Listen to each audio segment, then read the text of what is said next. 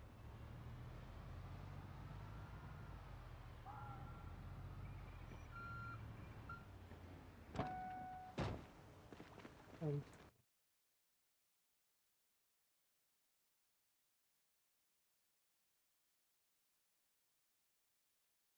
oh, sorry, sneezed. What are you?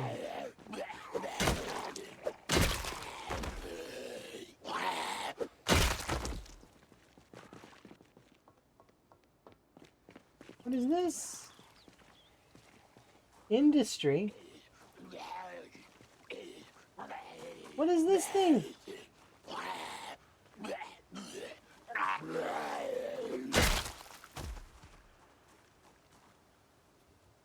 I can't pick it up. In theory, it's got to be something to do with crafting. What are you? You're some kind of tank.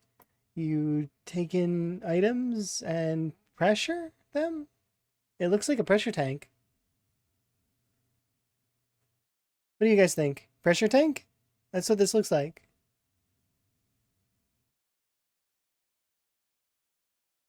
Um, a rock tumbler. Ooh, it could be something to make gravel or sand. That would be a cool idea. Or a paint shaker. No, paint shakers usually they have two sealers on the top and the bottom, and then they do. Cement mixer. No, cement mixer looks kind of like. Is there one here? I don't see one offhand, but the cement mixers are like round basin looking things. This one looks like it increases pressure, right? This one looks like a pressurizer of some kind. I don't know.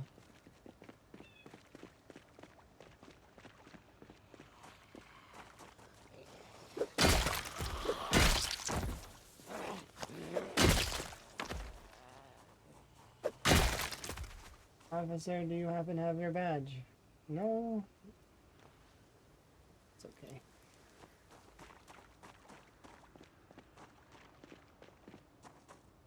Yeah, I think that's good. Maybe that would be a way to make propane. Maybe is what I'm hoping. I'm ridiculous with this weapon. I mean, Higgins is well trained in long blunts. He can do this with shovels and crowbars and baseball bats as well. He's level 9. It's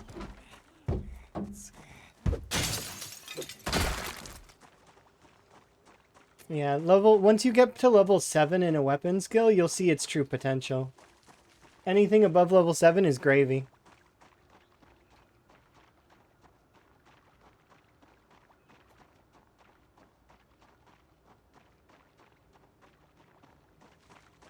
But yeah, it's once you get to level 7, you're out. The reason being is the way that XP works in Zomboid is you actually it's a multiplier of negative, or not negative, but like it's a decimal multiplier on your damage. So when you hit level 7 is when it's a 1 times 1. Like it's a times 1 multiplier on your damage. So that's the real damage of a weapon based on these numbers that you see here. So you damage and see how it's like 25% or whatever. Those are based on once you hit level 7. Because everything prior to that is like decimal numbers. It's like 0.5, 0.8, etc. You know. Sauce.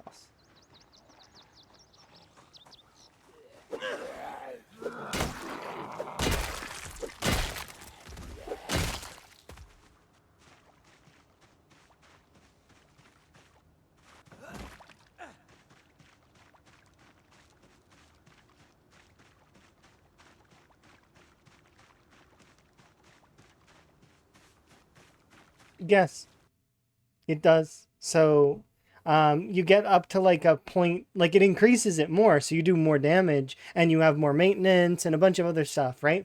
So like more the weapon type has better condition overall. Like not better condition, better durability. But and you get faster attack speed. So it is good to get above level 9, or sorry, above level 7. because it'll mean that when you do take debuffs on your character from being tired or being fatigued or all of those things, then they hurt you less because you have a larger number, you see? So being level 9 or that's why you see characters like Higgins able to fight gigantic hordes and keep going while being exerted, even though a normal character that has a lot less weapon experience wouldn't be able to, right? And that's why you see the veterans being able, they're able to push their limits a little bit more.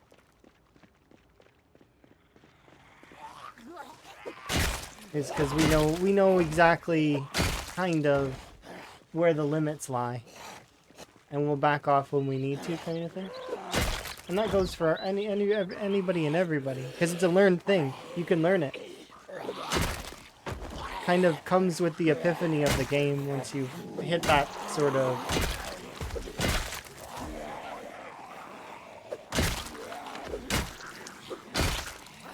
spot.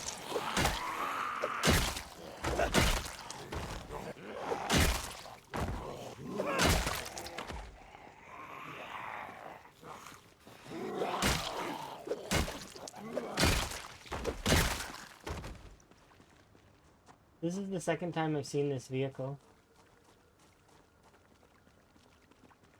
This apparently rare vehicle that exists.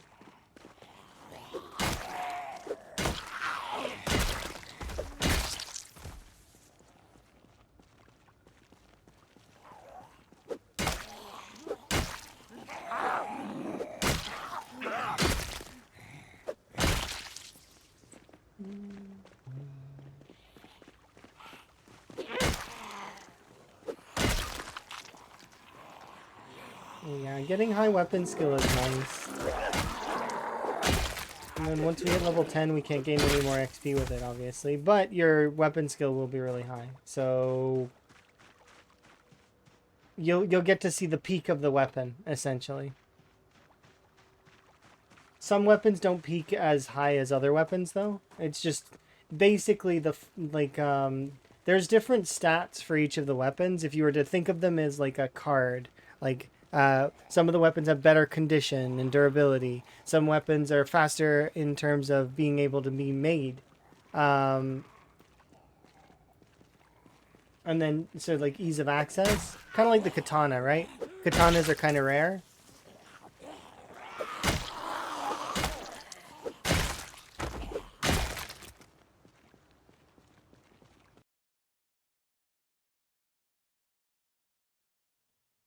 Sorry, sneezing again.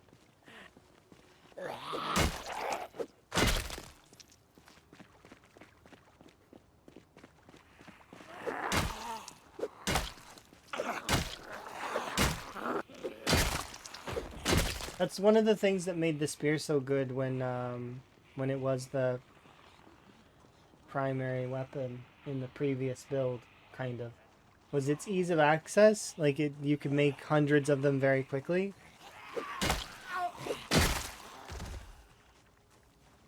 Oh yeah, because you can just like keep going. He's also got it maxed, right? Imagine if he had higher nimble too. He'd be able to fly around. Because I think he's still leveling his strength, right? So there's still a little bit more of a ceiling his character can get. But same for Van. Like, the fitness and strength are kind of going to hold you back a little bit.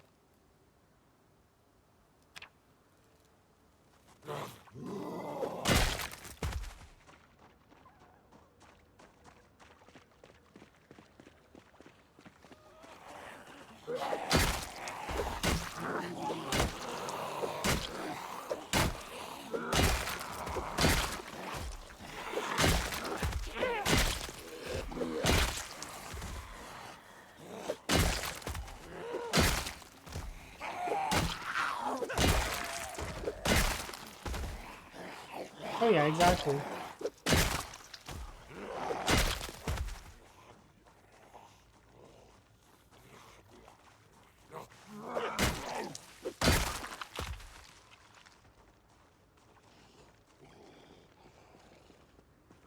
Yeah, those skills take quite a long time to like to get up, but once you finally have them up, it's really great.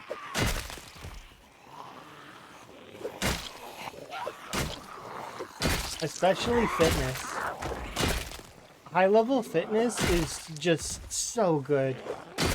You can ask any veteran about high level fitness and they'll be like, yes, please. I want to be able to sit on the ground for like 20 seconds, get back up and go. Because you recover so quickly on your fitness. Or in your exertion that you can just keep going. It's the biggest thing that holds you back when you're... is how much... like muscle strain a little bit, but not quite. Like once you reach this stage, muscle strain is inconsequential. It doesn't matter anymore. That's why I said that maybe ×5 would be fun, is because then muscle strain kind of still matters a little bit. But even at this, like, I mean, I'd still need to do more testing with the muscle strain at later games to see if that's exactly how I would go about it. Because it makes early game extremely, really tough.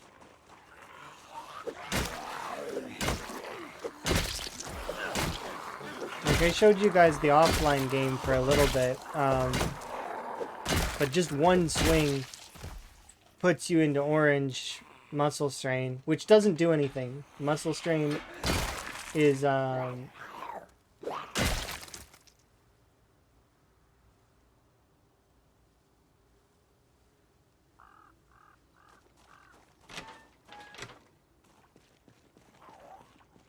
muscle strain is affects you when it goes red.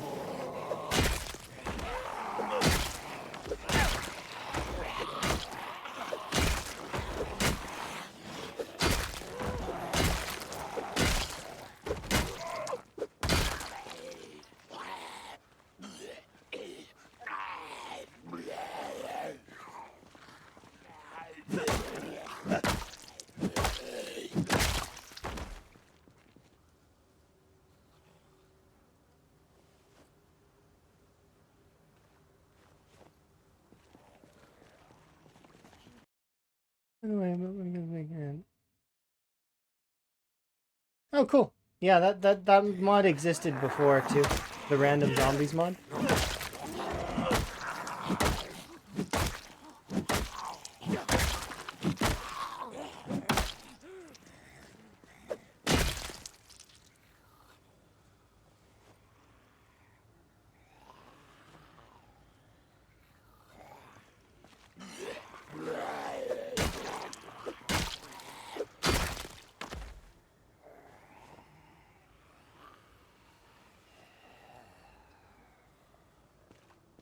Hmm?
Hmm?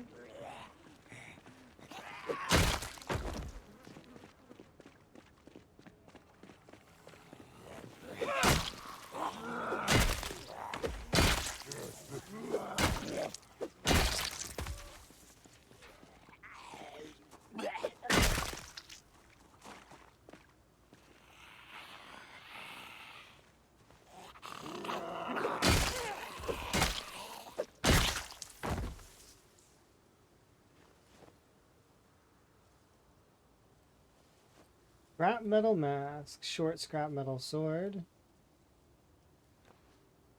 packed sleeping bags, spiked shin armor, bandolier. This could confirm my suspicions.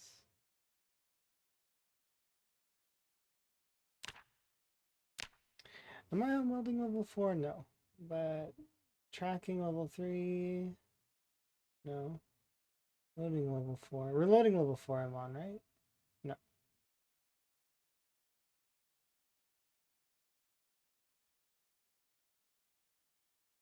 Interesting.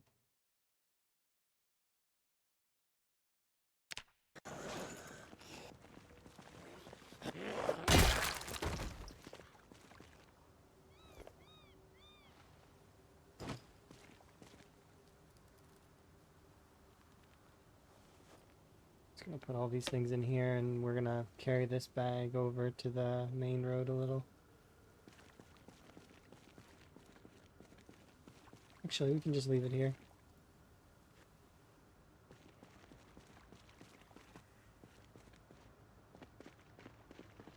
Portman Medical! Here it is. Like I said, I did see it.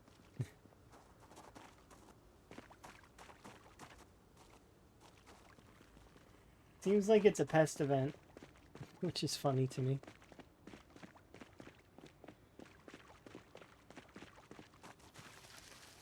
That one's been looted.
Hey!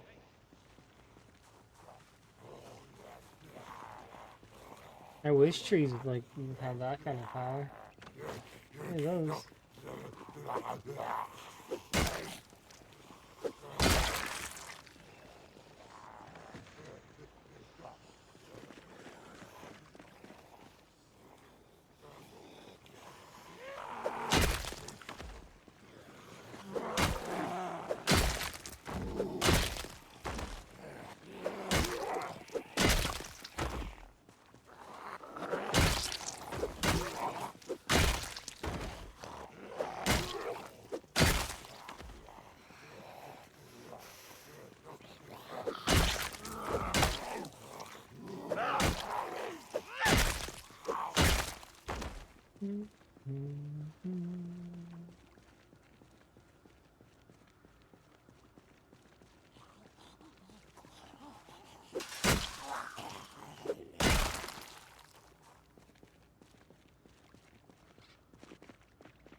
relaxing time.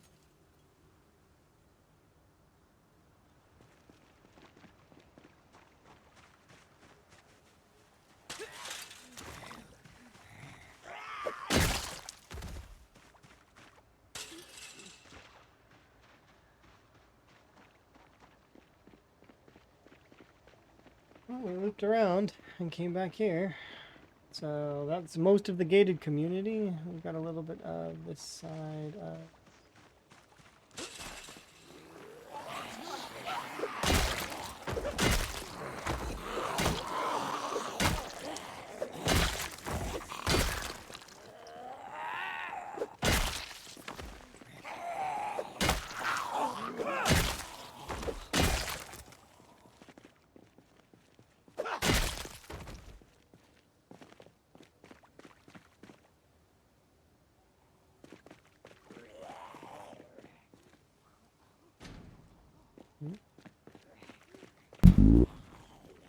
Holy smokes, 11 months. Indeed, holy smokes.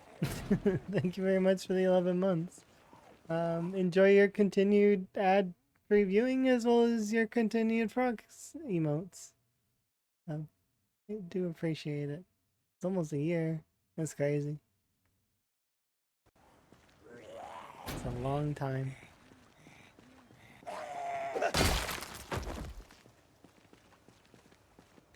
It's a long time indeed.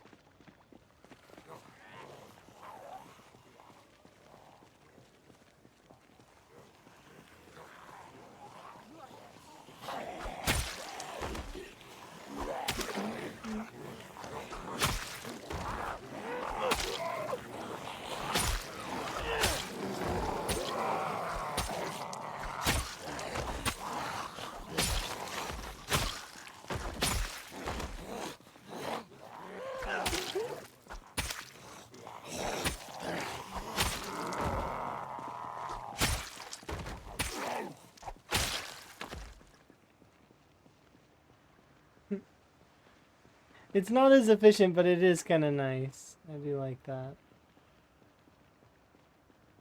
It's nice to be able to use different things sometimes.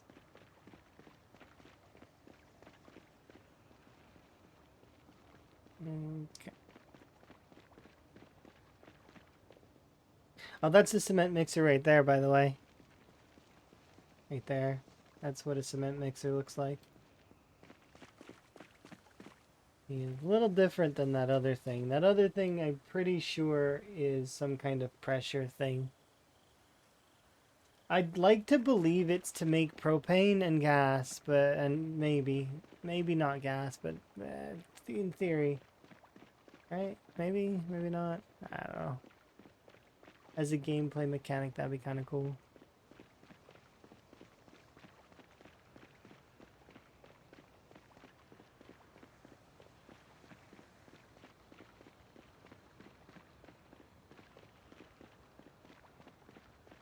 Grab my potato car.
Alright, I gotta go this way for a sec.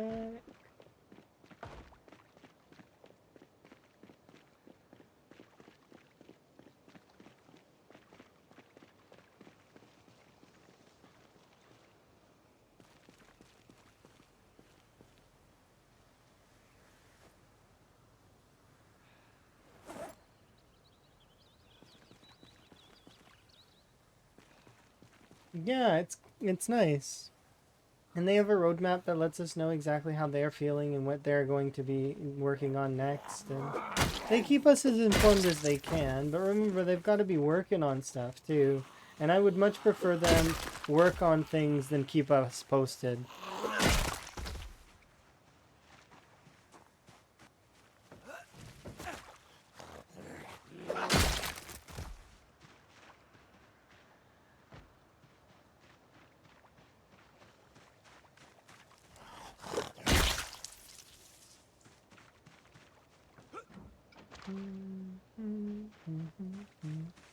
Swords? Yeah, I was just using one just a second ago. Like, and I still have it. It's just, it's dull, so I don't want to be using it anymore. I'm good. But also, if we want, we can go and grab... I've got a handful of the crude swords that I still have left. And we have a couple katanas that I could choose to break for a little bit. I was kind of hoping to... And it's not I'm kind of hoping. I am saving at least one katana to take down McCoy Estates with. Because I think it would be fun to do McCoy Estates with the katana.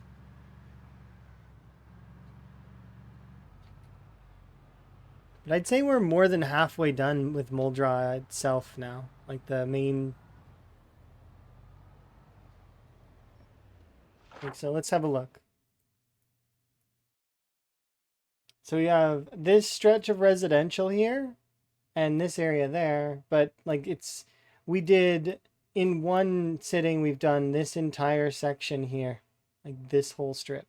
So if we were to do that again here, we'd be clearing like all of this, and then we just have this section to go. So about another 3 or 4 in-game days of work to clear the remainder of Muldra, I think.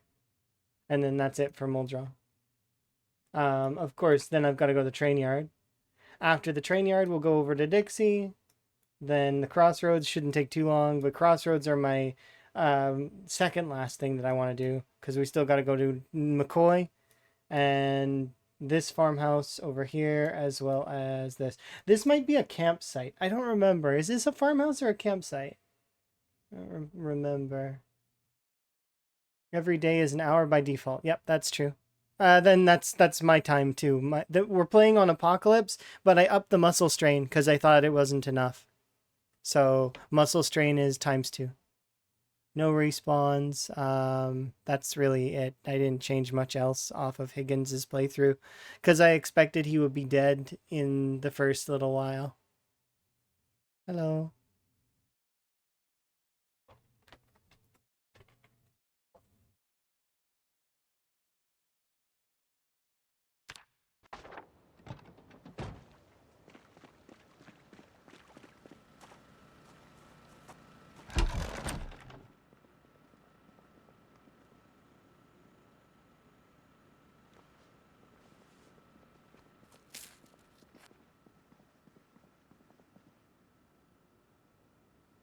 Oh, thank you. It's my playlist is just songs that make me happy. RuneScape was on that list.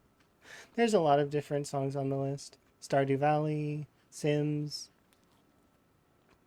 some songs from the Yakuza games. Copyright free. So my audio is all on a split audio track. I don't have to worry about copyrights. So if you were to go and watch the VOD right now, there is no music. Because split audio track. And that's kind of a good way to do it.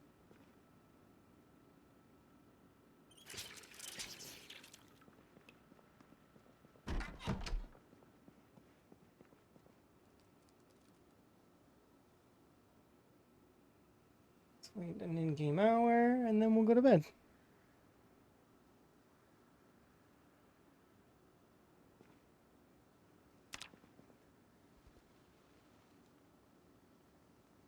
But yeah, that's one of my commands actually to let folks know is I'll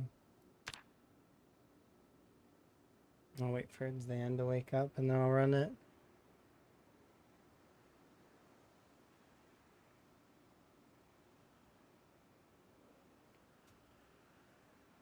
Okay. So there's the music playlist if you want it. And then the other command I have is this one.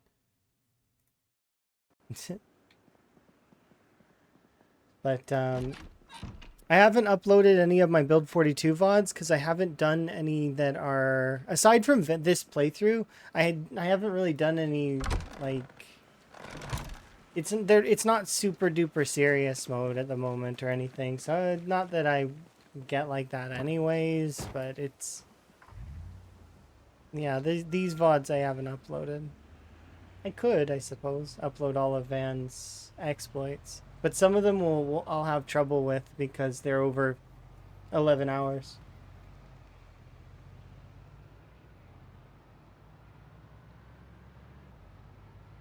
I'll think about it. I got some more time to think, like, to plan the uploads and stuff.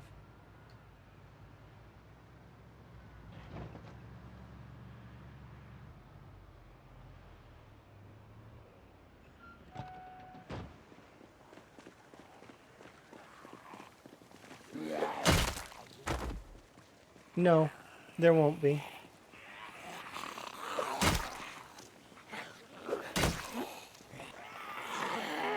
Not unless I turn respawn on again. And then we would be clearing again.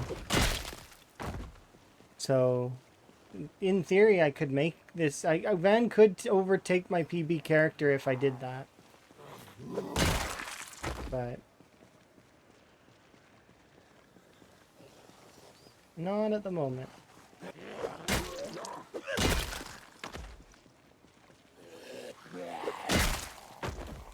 Maybe if we count bunnies. I swear, I've not killed that many bunnies. It's only in the triple digits. Or maybe quadruple digits. If you include Build 42, probably actually I might even break 5 digits. I ate a lot of rabbits in Build 41.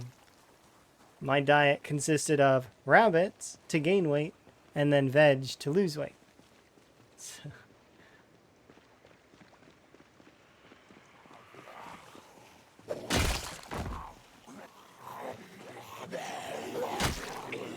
That was Build 41 now.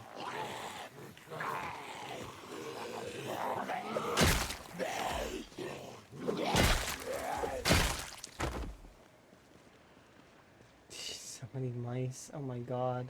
No wonder my frame rate's hurting.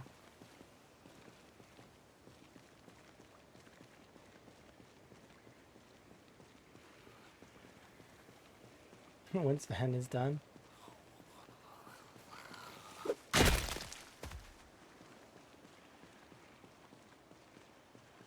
CDDA itself is not as much of a challenge. I would probably do, if once Van dies, we'll do a brutality mode. So it'll be time 16, 0 to hero, pinpoint hearing, etc. Often helis. Like, we'll go really, really ham with the settings. But for right now, it's fine. It's like lunch, walking around the parking lot. I don't like eating the rodents. Like, outside of eating the rabbits, eating the mice gives you an unhappiness debuff that I don't like. If you, because unhappiness makes your action speed slower, and I don't like that. It's a debuff that really bothers me. So.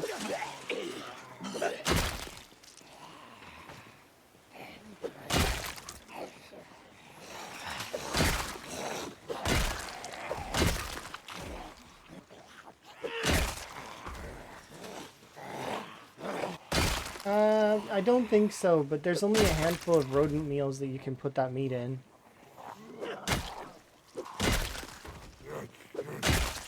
And I just rather not. So I very frequently just throw away the rat meat.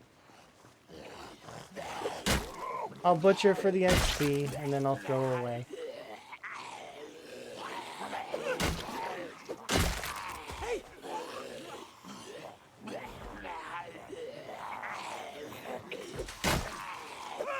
Yeah, you're not wrong.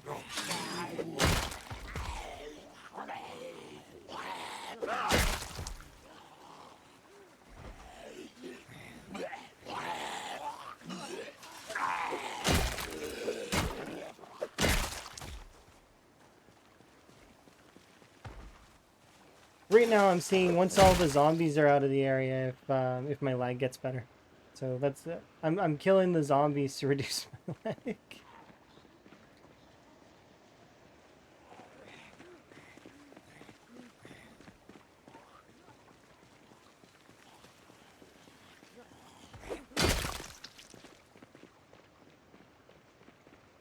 I feel like it's working.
I have this hat as a for sale on merch. I am planning on doing that, actually.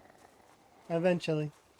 But I want to be able to buy it first, if that makes sense. So, yeah, at some point. Right now, though, no. And I plan to do, when I get it, I want it to be quality. I've been looking into specifically hat companies that do custom berets because it seems like a beret, right? It fits the aesthetic of a beret, but I want to, like I said, I want things to be a little bit more settled in that way. I'm gonna have other merch though that's gonna be available, like emotes and stuff on mugs and T-shirts and stuff, which will be fun. Yeah, it's definitely a custom beret for sure, and I'm looking forward to having it in reality. But yes, not yet. Soon. You've got it right now. But yeah. Not yet, but one day.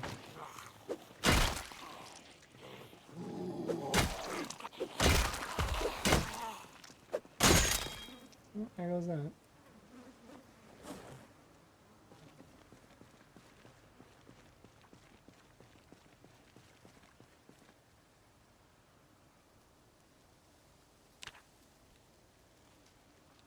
Alright, we're good.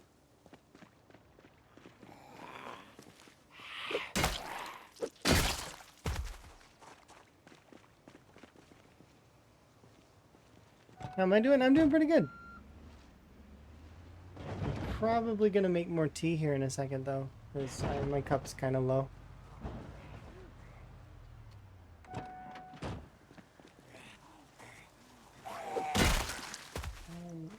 This is weird. I'm on this side of the fence.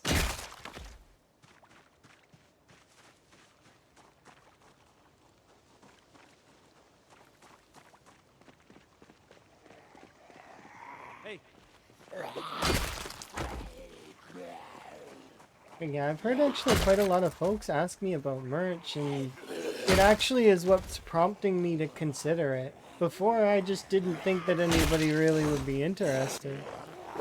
It just seemed like a thing that... It's just, I don't know, I'm still getting used to a lot of things.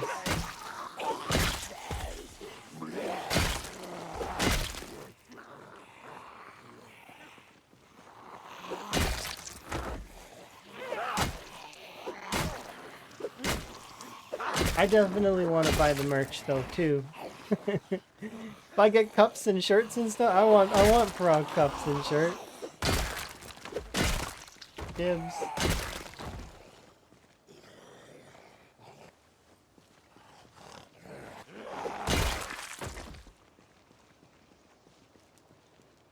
Yes, indeed.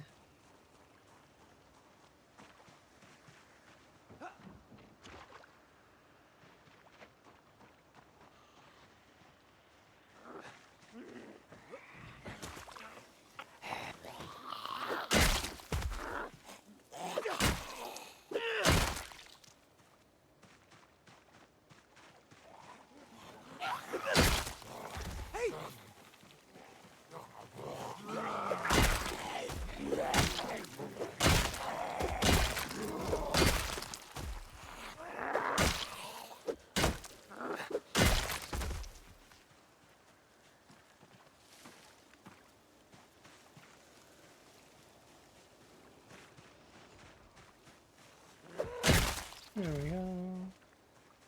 You're taking time off for mental health reasons, so you're home? Alright, well, hope so long as you're getting some rest in. It's fine to take, well, in my opinion, it's not sick days, they're wellness days, so, you know, you're trying to be well.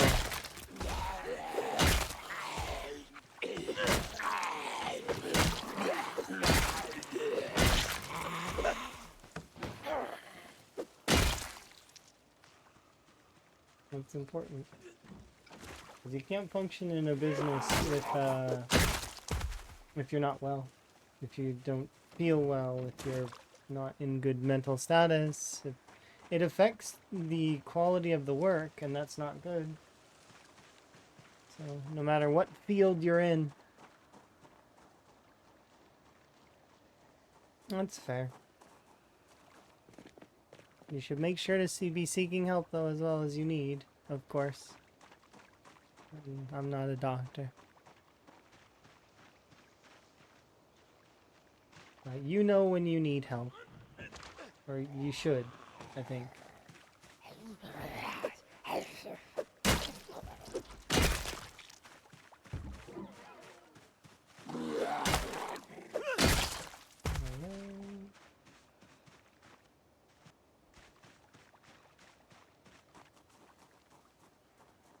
That's another neighborhood down for the most part. Oh well, garden my car? Thank you. Be relieved of duty. And your lives.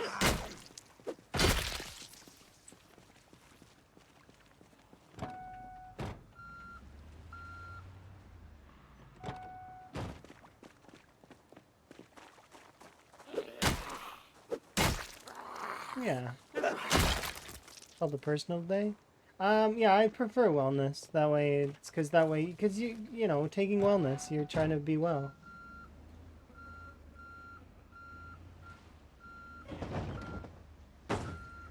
Oh, come on. That was close. I almost got it.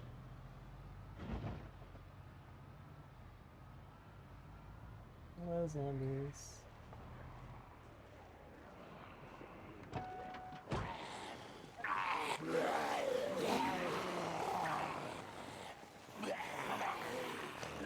Yeah, you're never 100%. Nobody ever is.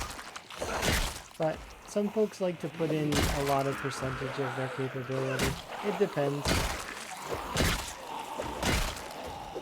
And then some folks are more passionate about the work than other folks. Some folks feel trapped in the profession and aren't able to really function to their fullest. Their highest capability in the job may only be 40%. And that's on their best day. But usually if that's the case, it's good to get out of that profession and go do something else. You're never ever 100% trapped in the profession that you do. You can go and get a different job most of the time. It's good to set yourself up nicely for that first, though. But, of course, situations vary, and that's not going to be true for everyone. But, you know, it is what it is. You got to make do with what you have, and then, you know, realize that maybe you don't have it as bad as you could have it.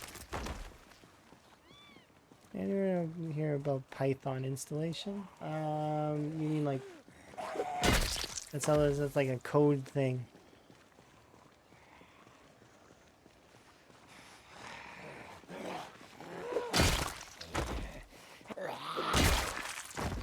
Outside of knowing that that's a code thing, I don't.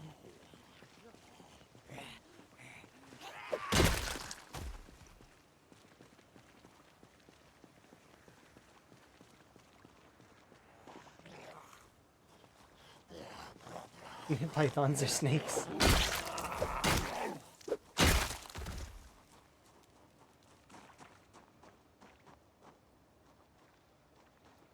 Let's have a seat and just chill for a bit. Till about 2. Now we can go.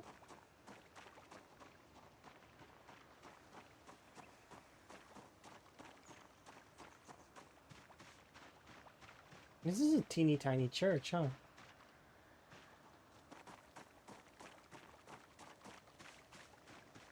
This is a very itty bitty church. Why can't I see inside the church?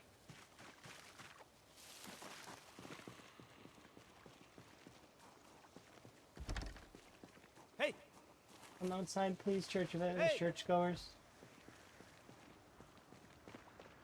There's lots of folks there, apparently. Are there? Maybe there's only a handful.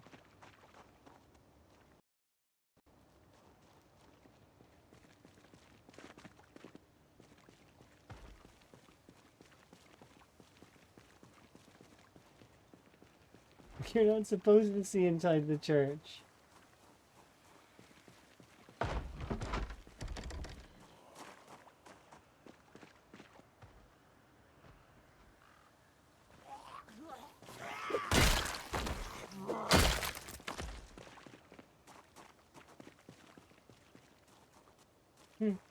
Seems empty. Onward.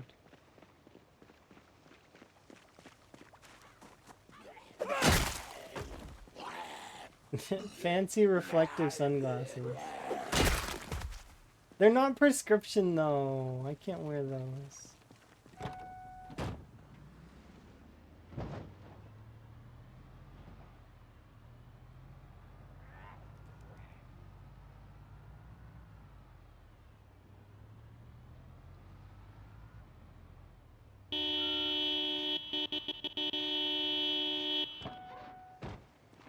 Beep beep goes the vehicle. I'm gonna be over here if you zombies need me. Talking to these friendly folks at this storage company.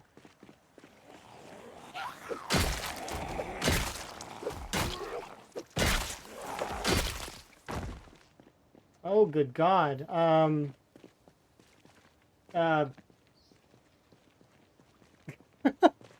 can't even. It's like a wave of mice. There's still more. No wonder my game was chugging.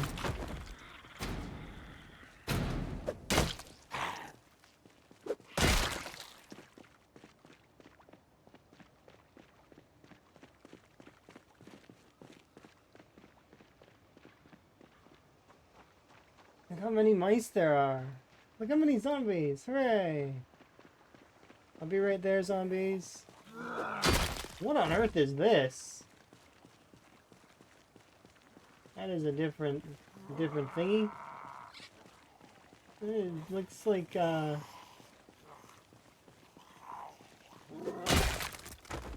looks like they're trapped in a soundstorm. Oh! Sandstorm!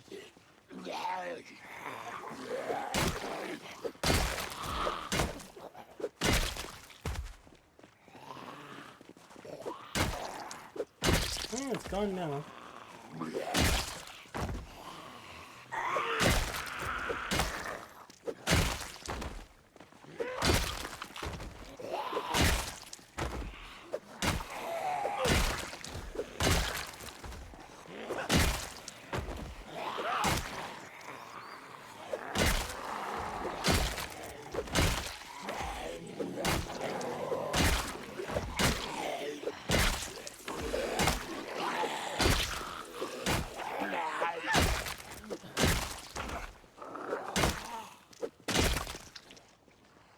Okay, let's have a seat and just relax for a wee bit.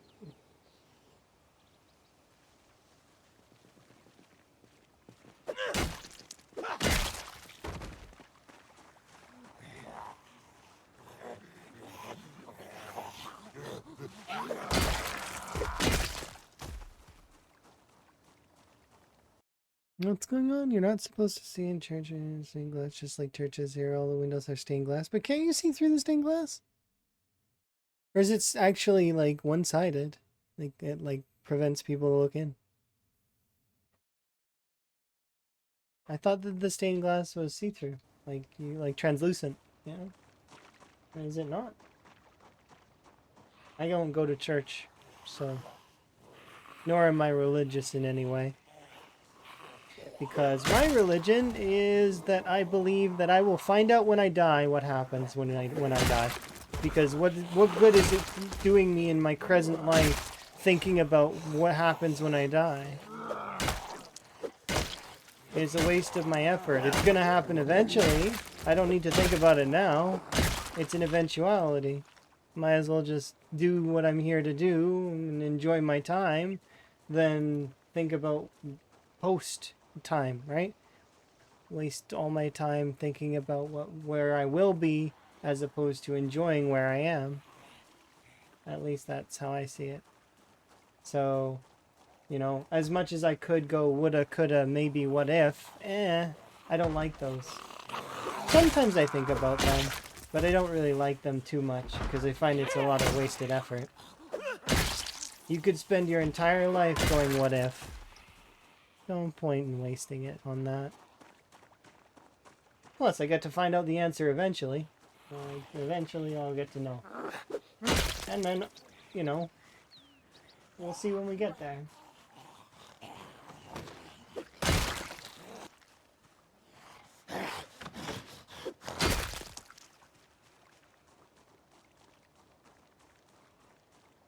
Or not, depending on if the afterlife is just, you know, you return to energy. Depending. Because I'm open to that being an option as well. Whichever, doesn't matter. Not something that I'm scared of.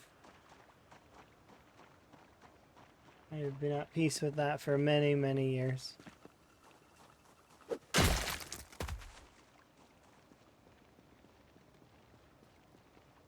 Let's go to the next section of city.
I hit that one in the head and it didn't even move. It just stood there.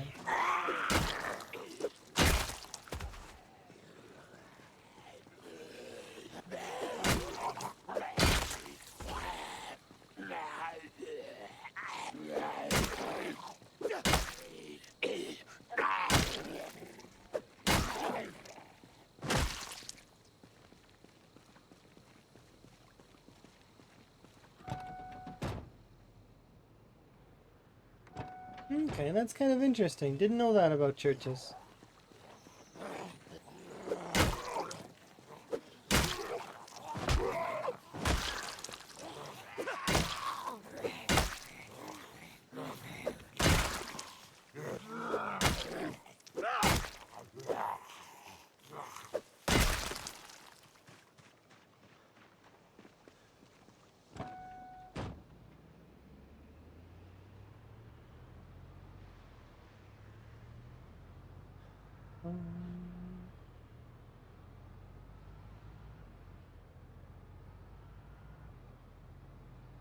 Alright, so that's it for some of that. Now we just keep going.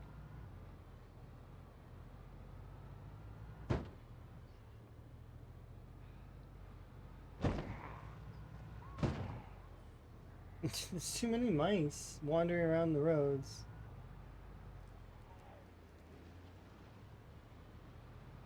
Please. Please. Stop becoming part of the tire.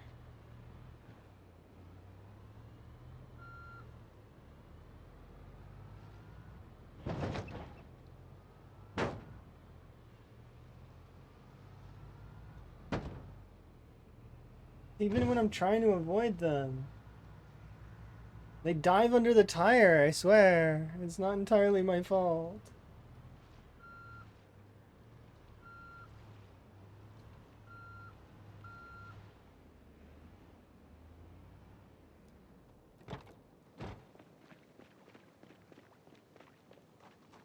Okay, we can go and have a bit in-game rest, recoup a little bit.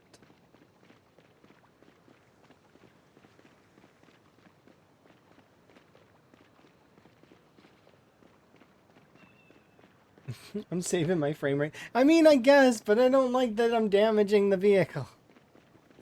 That damaging of the vehicle part is the part I don't like. Keep the game roast.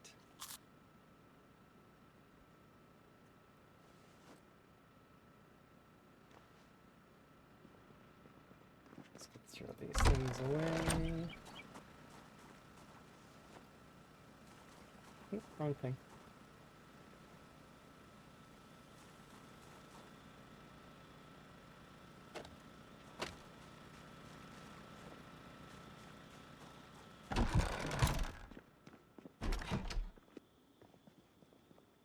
All right, how much of Bulldra are we up to so far?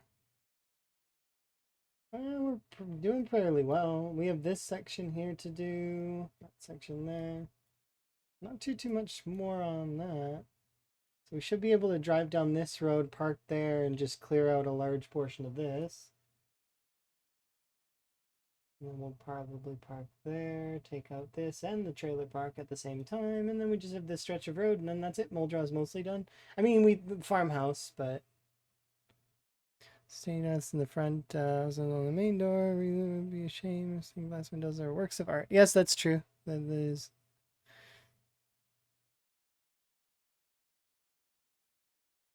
Sort of a security function. Oh, okay, I didn't know that part of it. I just knew that they're very pretty to look at, and that you see them in a lot of religious style buildings and or artsy, kind of fancy. Anyways, I'm gonna be right back because I want to refill my tea. So BRB.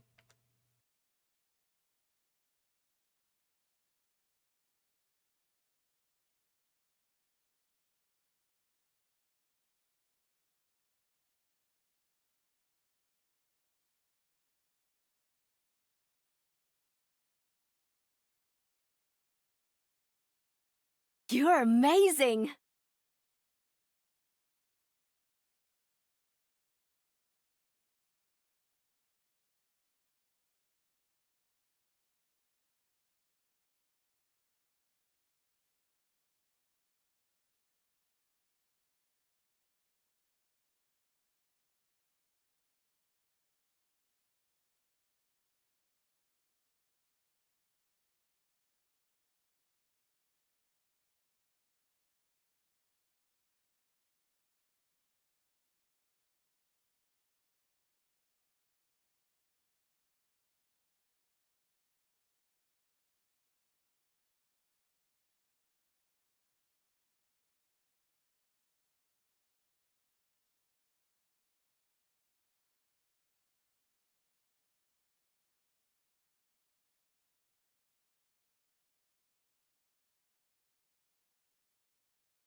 Continue.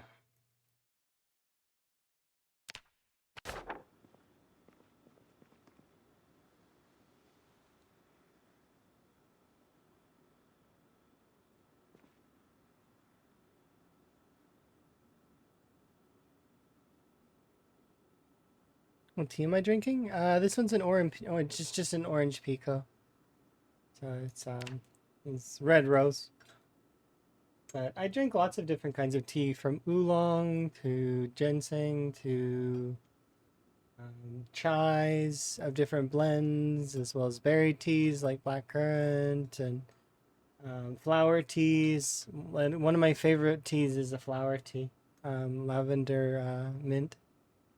It's a herbal blend. I've had lots of different kinds of teas: white teas, yellow teas, green teas, black teas, red teas. They're all very good in their own way. But I would say that I'm a very much like I'm a leaf or a root kind of tea drinker. Meanwhile, I do like my flower blends, but very specific, and they can't be too sweet. Um, Meanwhile, Emma is a berry tea enthusiast. Very much enjoys the berry teas, the sweet teas, and often heavy on the milk. So it's very interesting. Oh, cherry lavender. Don't know if I've tried that one. I'll definitely add that to my list. I've had some fruit tea mixes, but my one of my favorite teas is a lavender mint herbal blend. It is very, very lovely. I actually had a box of it recently, like during the holidays.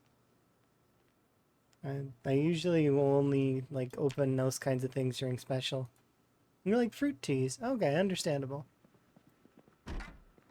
But yeah, the reason why I like I don't know why I like the teas that I like. I just do, and I find that they're very good.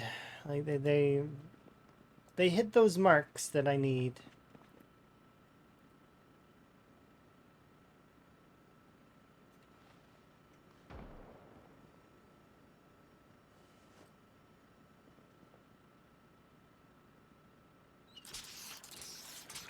Does tea expire? I sort of. It depends on where it's kept. Kind of. So it's dried. Dried leaves. If you're like in a place that's like got a lot of moisture, then kind of it's not good to drink tea that's gone molded. Um, in my opinion, if you have really old tea, though, does it actually expire? I don't know. I wouldn't drink old tea, but then tea around me doesn't last long enough to be old. I don't, I don't have that issue, so it's not something I've ever had to think about. Let's see. Does tea expire?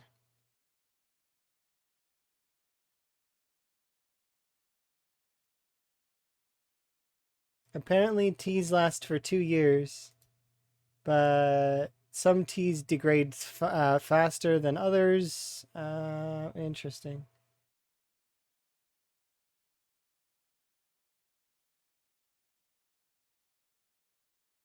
Yeah, it's exactly what I figured here. It depends on the tea, and then it's stuff that's it'll lose a lot of its zest, and it'll get bad. Like it won't be as good of a blend. So you're looking at your quality of tea will go down. Yeah, it's not as good, and eventually it's not good. You might as well throw it in the compost. Yeah, because then what's the point in having tea that's not flavorful?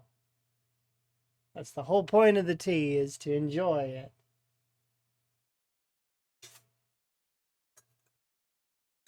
Yeah, this is just a red rose pico. It's not nothing super fancy or anything. I actually am holding off buying more tea right now. I'm like buying it box by box at the moment. So like really trying to not like, because I got rid of a full bag and a couple of bags of stuff, and I'm gonna be getting rid of most things because I don't. When I travel, I don't like to travel like, and especially if I'm gonna move, I'm gonna want to get rid of most things. So I'm gonna get rid of pretty much everything and then start over buying things again. Where do I buy my tea from? I order it for the most part. So like I'll order it from online. Sometimes it's Amazon, sometimes it's from direct manufacturers, depending on the kind of tea it is. Sometimes it's from different parts of the world too, because sometimes that's where you get the boxes from. It depends on especially where you live, right? If you live in a particularly moist climate, you should definitely not drink that. And if especially if it's old, just buy new tea. It's fine. It's not like tea's expensive unless you're buying like the really really expensive teas. But like tea is it's meant to be. I don't know. It's one of those things where it's like it's good. It's like coffee. Coffee doesn't have to be expensive. You can have dirt cheap coffee and it does the same thing. Obviously, it won't be as flavorful, but sometimes it will.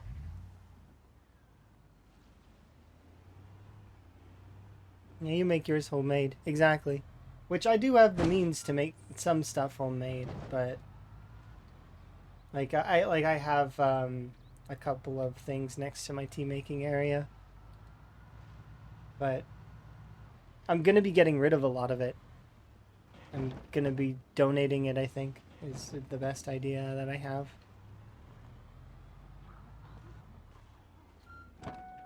Loose leaf or tea bag? I can do both. I have a kettle that does loose leaf in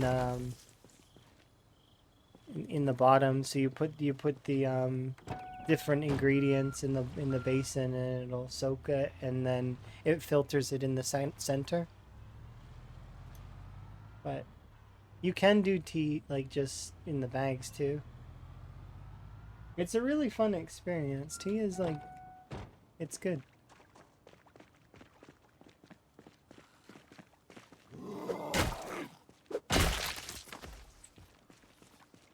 I got Emma into tea. Emma didn't drink tea before. And meanwhile, I'm like, the amount of tea I drink is lots. Like lots of tea.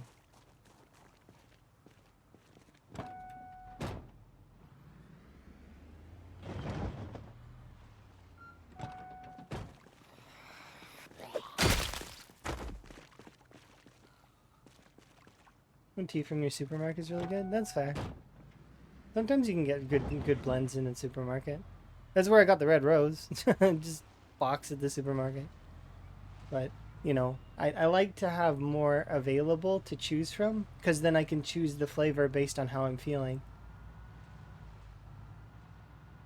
And then some teas are just better for some situations. And some teas are a little sweeter. Some teas are a little bit more bitter. Some, you know, it depends on how you're feeling. And kind of go from there.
Am I a fan of new AI or am I against it? I feel like AI is a tool that can be utilized correctly if proper, like, but needs to be like Chat GPT. It's a little outdated, isn't it? But at the same time, I could see updated formats being good. It's just the thing is I don't feel like things need to be all in on it. I think it's a tool that we can use to improve ourselves in a way. I don't feel like that it should be abused though. It's just like, you know, because you get over reliant on some things, right? As human beings, we generally do. But at the same time, I feel like it could be a tool that could be good to have. And that we can improve ourselves gradually over time with it.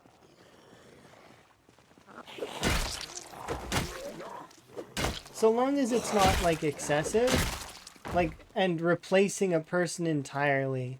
You know what I mean? So, like, for, like, the art stuff, or... Because I could see that being bad. But in terms of doing things like factory assembly and stuff like that, that's where AI is really, really great. So I would assume if we utilize it in the proper format, then it'll be awesome. It's just we gotta make sure that we're not, like, hurting ourselves with it, you know?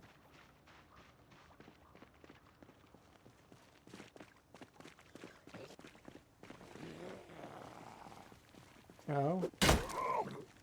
The companies use it. It'll never really be able to 100% replace a person, though, because there will always be anomalies, because human beings are flawed individuals and will often ask questions that will make the AI go, what? What are you talking about? And then when you explain it to another human being, then it'll be like, oh, okay, I get it. I get where you're coming from. But you try to explain it to an AI, I guarantee the AI will be like, what the actual hell is this? This does not compute.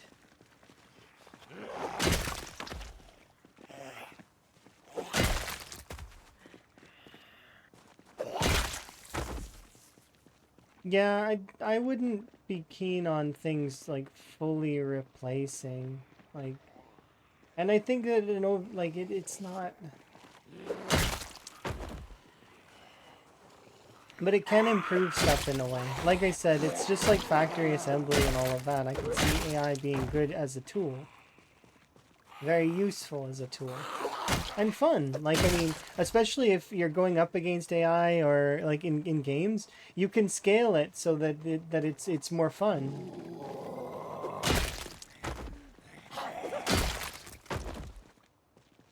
So many mice everywhere. I'm gonna rename this whole city Mouse Draw.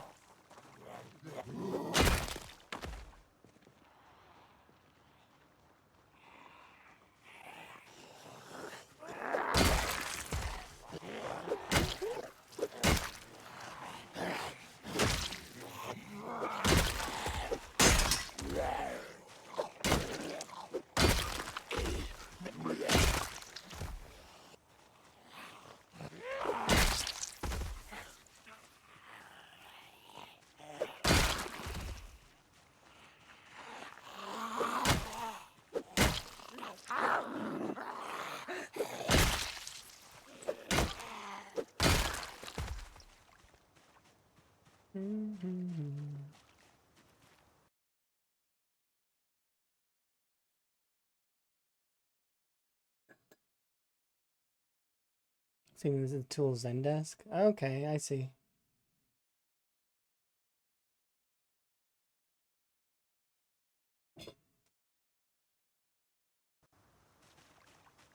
Yeah, AI is interesting. I like I said though, my stance on it is that it's a tool at the end of the day. And so long as it's used in the right ways, then it'll be fine. But not used in ways that are like,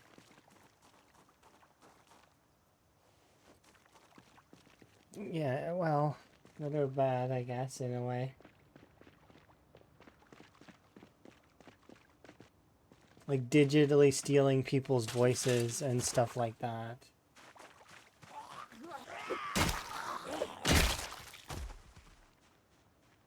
Because I could see voice actors and artists and stuff suffering as a result of AI. And that's not fair. Because then you start losing out on those creative moments. The ones that an AI wouldn't really be able to reproduce. Because it's one of those things that it's because of that human being's tragedies and that human being's flaws that they were able to hit those notes in such a way. I'm thinking music right now, but still, like, I mean, it works the same for art. Art in general works. Because music is a form of art and soul. But...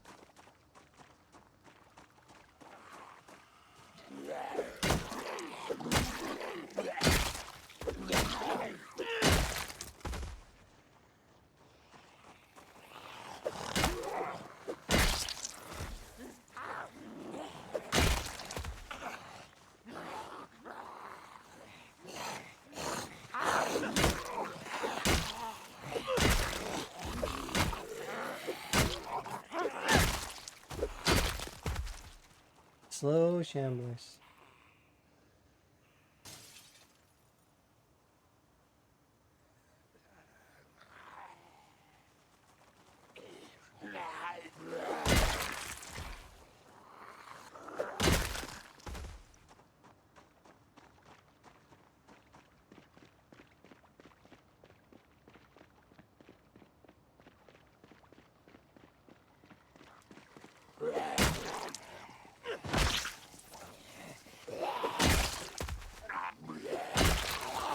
Yeah, for ChatGPT specifically, I do think that ChatGPT is helpful in some ways. It's very... It could have limitation. It has limitations. It's not... It's definitely not...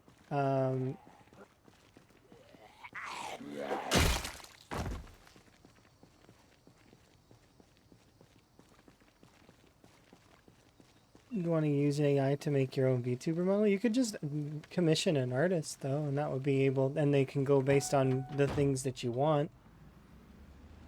It'd be very easy to commission an artist instead of getting an AI to do it.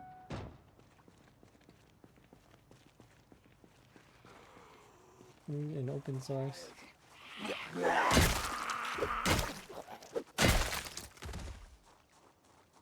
I think it'd be easier just to discuss it with somebody who is a capable, like somebody who does rigging. And you could see, you know, find it within your price point and then go from there.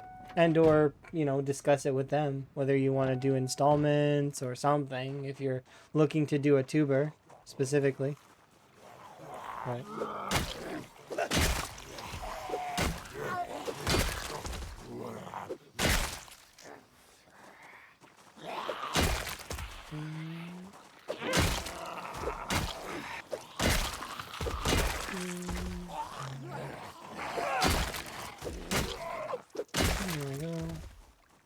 Oh, if you want to learn it yourself, then that's different.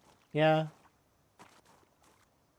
Using an AI to help you learn the key points, I could see that being helpful. Like where you need to put your focus. That said, though, you could just start like small and like do some small stuff first, like PNG, and go from there. It's like a gradual process.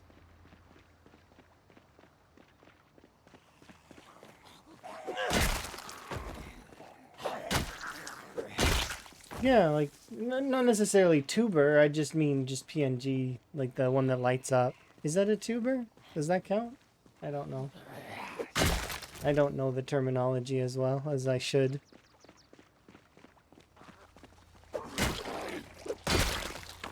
Like, for example, technically speaking, I'm not a VTuber. Technically, I'm a V-streamer. But, I mean, neither here nor there. Who cares? Does it matter that much? I have voodoo. I have VODs on YouTube. Good enough. I pass. I pass the thing. I don't know.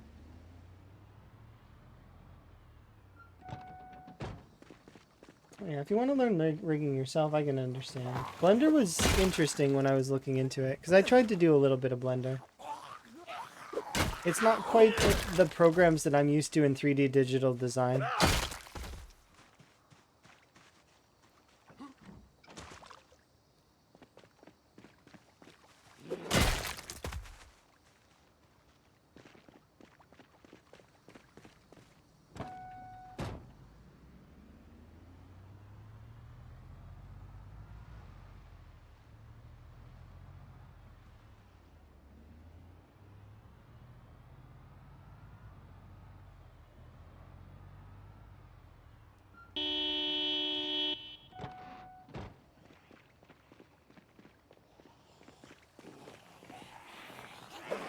That's understandable.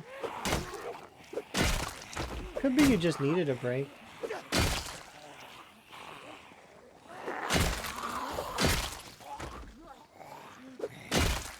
Sometimes a break is necessary to refine the passion you like in something. I needed to take a year off of streaming in order to really feel what I was feeling when I initially started.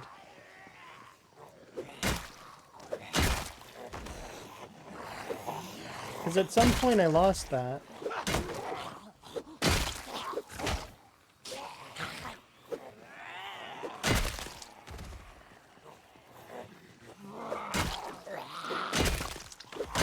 But it's been back for quite some time now, and I don't expect I'll lose it again. But maybe. You never know. It's one of those things that's always... Well, in order for that to happen, Twitch itself would have to fall, and I'd hope it doesn't. Because I do like Twitch. The initial reason why I left way a long time ago was because I didn't like the moderation capabilities of things back then. But they've improved it significantly since then. So... How long have I been streaming for? Roughly over a decade. Like, something for maybe 11 years? Yeah, no, that's the thing, is that it's one of those things where, yeah, people wouldn't know that I've been around for quite some time. And that now I'm starting to have traction, which is kind of nice. I'm happy about that a little bit. That we're getting like noticed a little bit, which is kind of cool. I get to have people come with me on my adventures. Not that I didn't have people before. I had a handful of folks that used to come out to my streams, but now it's a little bit more, which is nice. We get to all hang out together.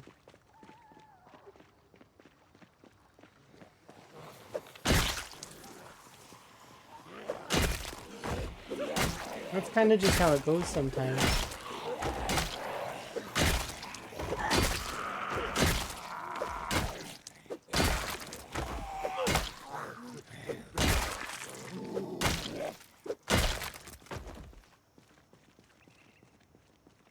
I used to stream from, I used to do Minecraft, and holy crap.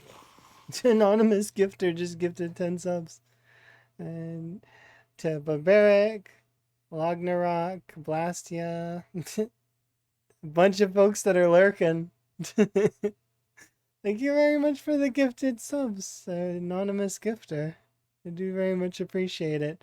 Enjoy your ad-free viewing as well as your frog emotes, folks that received a sub. It's crazy. Dream the dream.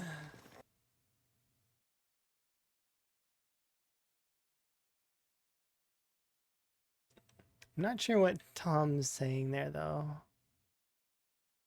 It's not open source. Okay, so that's good to know. Yeah, a bunch more frogs. Frogs for the pond.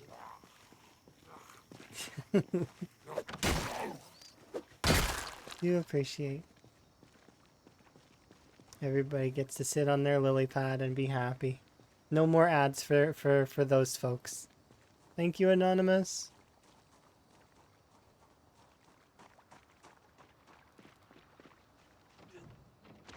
Oh, I don't have that one. Nifty. I hope I get that emote. Oh, it's Cinnamon showed it off earlier. It's like a cat that's waving. I like when you get the emotes. It's nifty.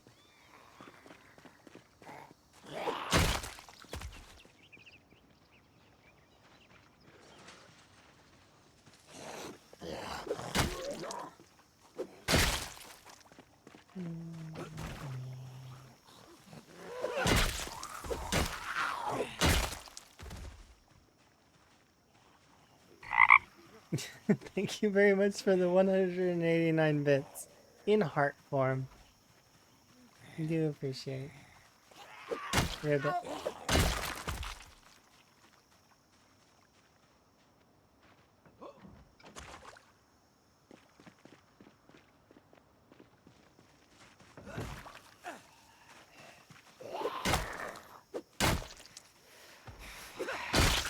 Yeah, you get a little fancy badge.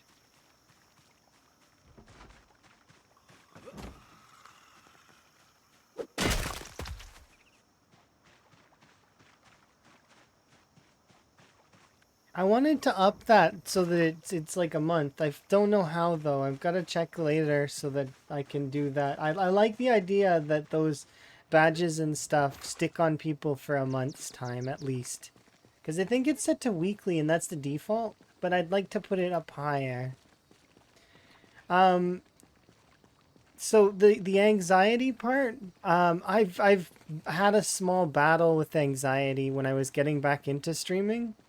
And it is one of the weirdest things I think I've ever had the displeasure of experiencing. The being frozen and not being able to like just push a simple button it's undescribable. I didn't like it. But I can tell you with confidence that after you push live once, after you've gone live once, even if the stream itself doesn't go well, it'll get easier to push live next time.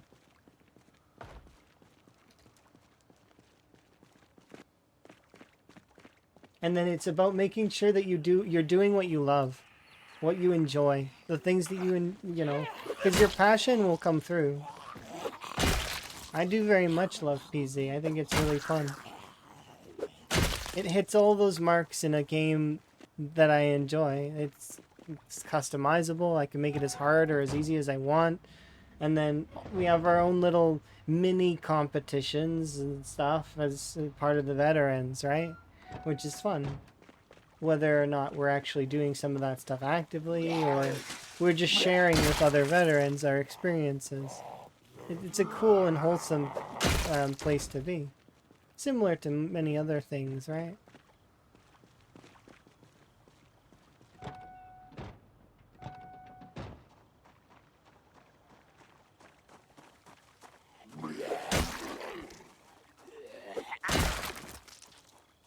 Yeah, I can understand. And it's not easy to have anxiety. It's not something you can just brush away. It's something, though, that you yourself have to push through. And you can. You can do it. Yeah, we got a hype chain chest. Let's see what we got. And I got a balloon animal. I got a balloon animal. That's kind of cool. Thank you very much for the hype train. I do very much appreciate it. I haven't set anything up for hype trains yet because it's I'm not used to having that sort of stuff active and such. Like, I probably should set something up. Sorry.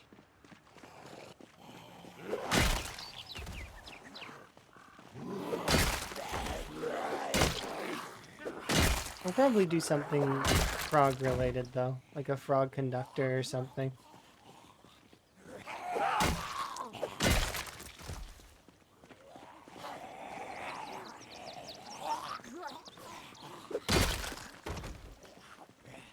Got a hype train level 100? That's crazy. You gotta be sitting on the sidelines on some of them popular streams. The really good ones. The ones that are like popping off with like events and stuff. I believe you can find it. You gathered all the other ones? Kudos. I haven't been looking for them, but when they do appear, it's kind of neat. I do like them.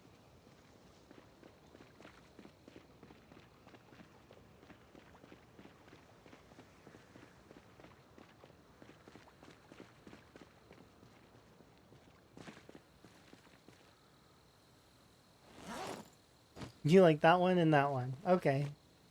That's kind of cool. I don't have too many hype train emotes, but I have some. Here, I'll see which ones I like.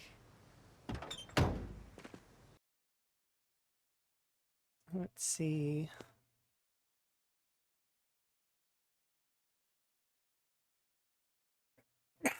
Sorry.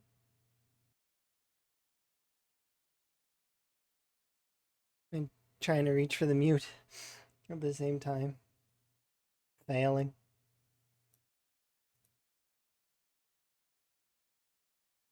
Let's see.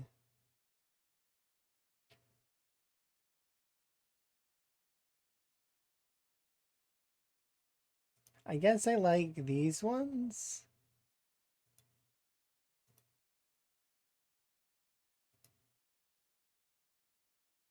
Yeah, I like these ones.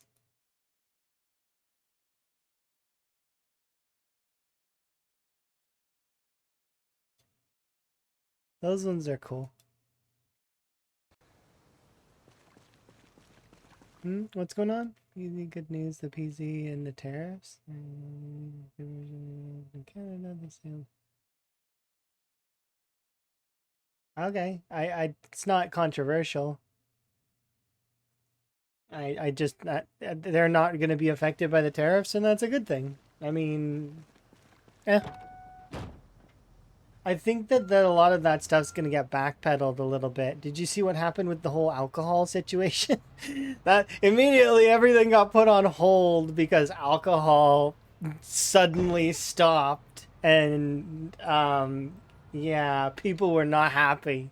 So we'll see. I don't know how that's going to go. Yeah, the booze. The booze was affected. Like, and it hit it hit the economy pretty hard. Poor U.S. economy. Booze is affected. I can't remember what I was reading, but it was like something like I'm spacing on it right now. It was it's Ontario breweries, something involving them that dropped like just it was like billions of dollars worth of alcohol was just like, nope, not shipping this because of the prices. And it's like it's over the top, so things got put on hold.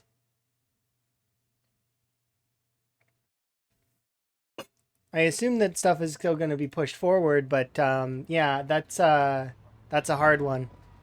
Alcohol is definitely one of those ones that if you're trying to affect it at all, good luck.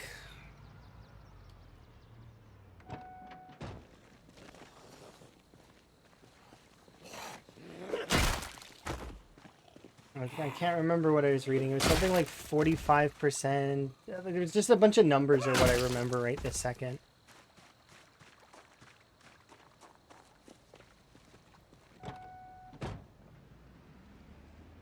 This is true. Everybody has their vices, and if you hit the vices hard enough, people are going to be upset, and they're not going to stand for it.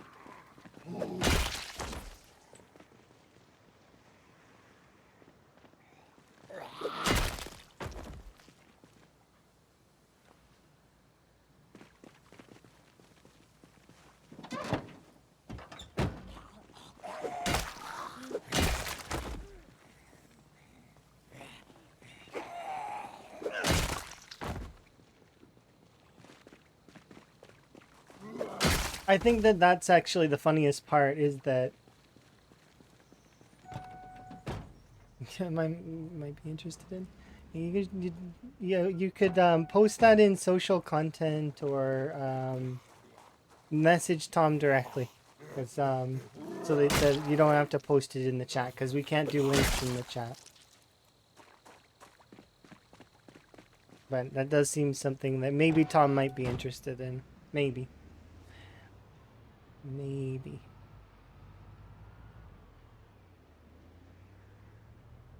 Like, yeah, it's one of those things where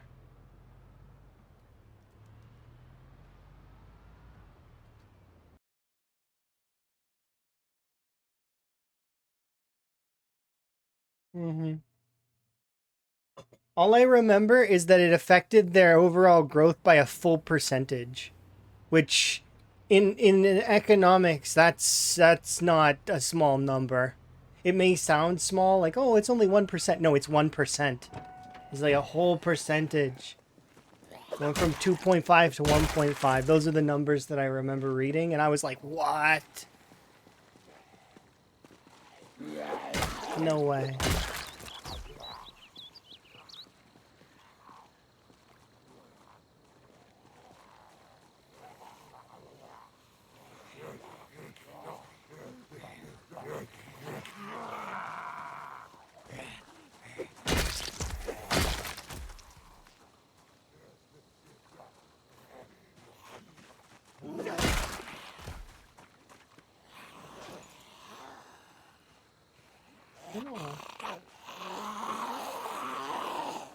Nope. This is my granola bar that looks like a Rice Krispie. You guys are having none.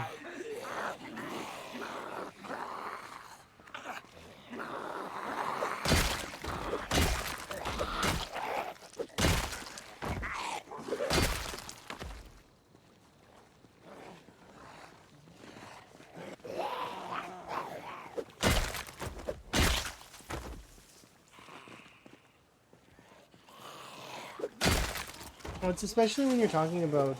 I think the number that I was it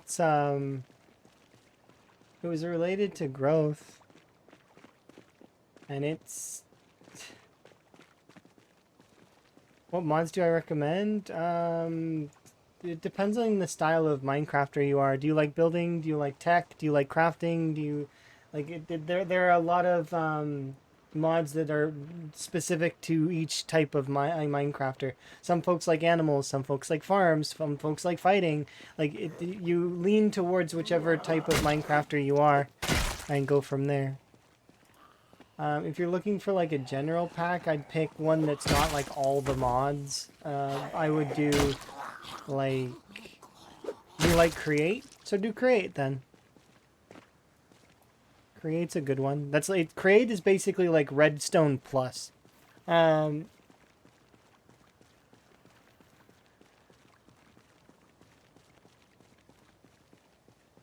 Somebody, the zombie stone gets you, I get you.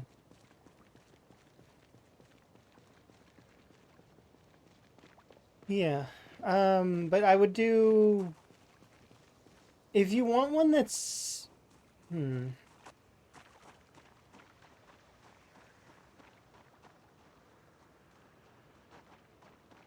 I haven't touched Minecraft in a little while though. So there might be some new mods out that are.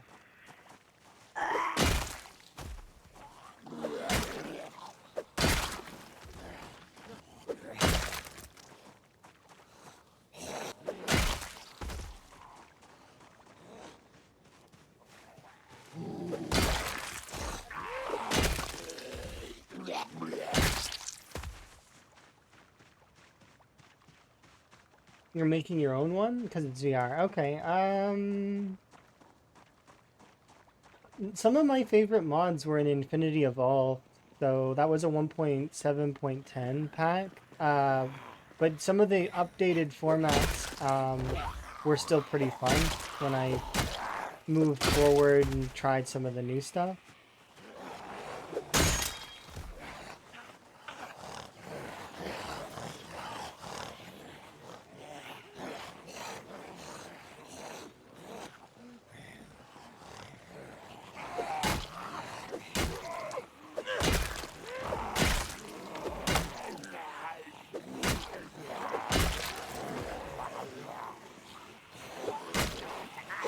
do whatever you think is best in terms, like you'll figure out what you like. I liked a lot of the magic, so I would include botany. But I also liked a lot of the tech, so I would include things like create or industrial craft or IC2 or applied energistics.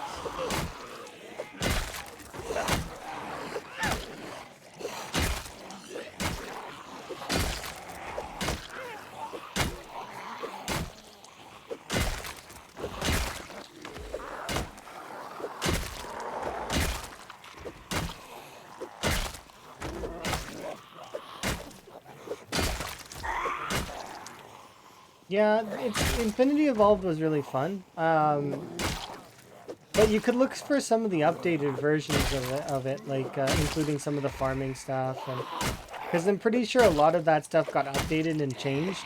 So, because if I recall correctly, um,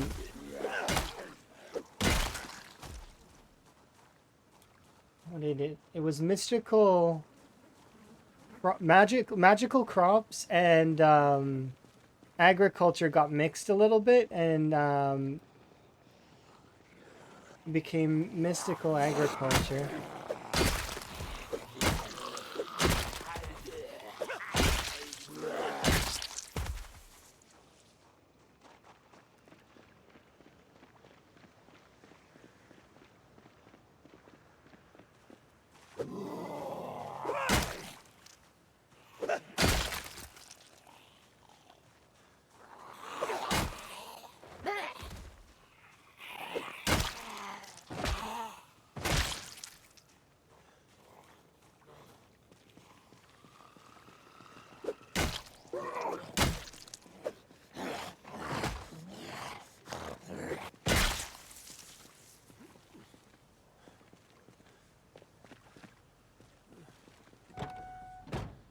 Impactful seized by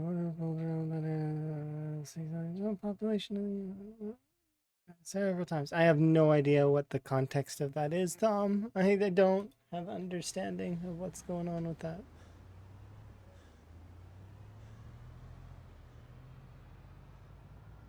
Sometimes numbers aren't impactful. I mean, I guess that's true. Sometimes they are, though. It just depends. Depends on the number and depends on where it's being applied.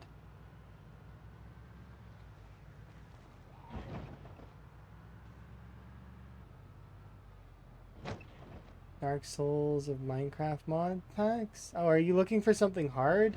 Mod Pack 2 was tough. And it was one of the harder mod packs that I had ever played. The sequels, though, were not difficult. I found that the sequels to Mad Pack ended up being easier a lot of the time because they add in extra mods. The difficulty factor in Mad Pack 2 was the fact that if you didn't get safari nets by day 7 and catch the ghost, it would kill you. Didn't matter what armor you were in. That ghost would kill you right through it. And then from there, it was a matter of if you survived to day 40, there was a big event that used to happen as well, which was really fun. It was like getting sieged by a bunch of things. It's because it had apocalypse mods, and that mod pack is that mod is known for being really over the top with its like monsters, like buffing them too much a little bit. And then you combine that with lycanthropes, which was another mod that gave like monsters that spawned in like the elements, and like if you chop down a tree, a monster would spawn. Now combine that with that, you would get like these ridiculous combos of like super juiced monsters that could essentially one-shot you. It was really, really fun.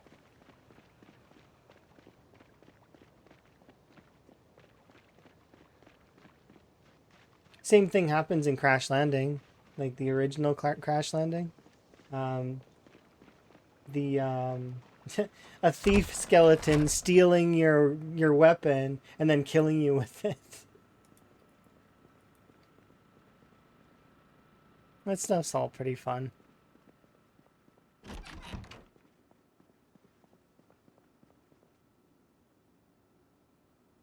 If you want a really fun,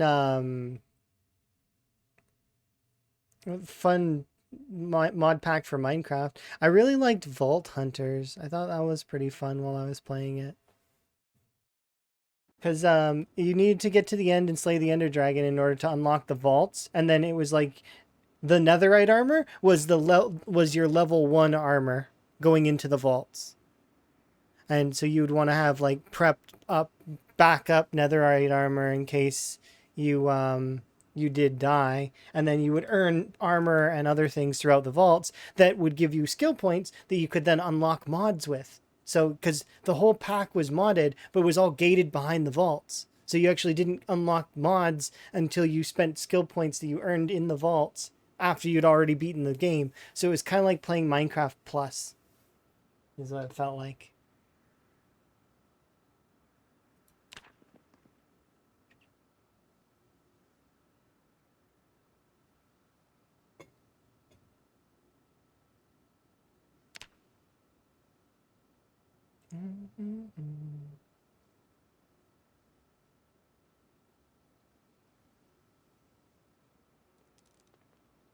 The best part about Vault Hunters was there was a daily vault that you could do, and what would happen is the daily vaults would save throughout the week, and on one day of the week, whoever had the highest score in your server, the game remembers it and gives that person a loot box of special items, and they happen weekly. It was so cool. I got a loot box once. It was neat. And one of my friends got a loot box once, and their loot box was pretty cool. It was cool. It's like random neat little armor packs that you can get. It was loot boxes. Yeah.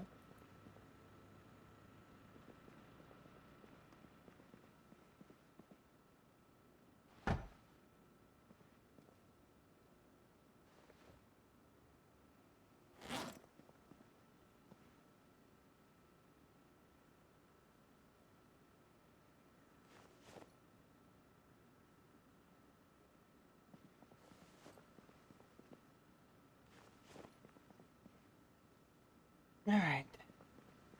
How much of Muljar remains? Let's have a look. Okay, so we just did this section. So now we've got to do this section on there, and I think I could do probably most of this.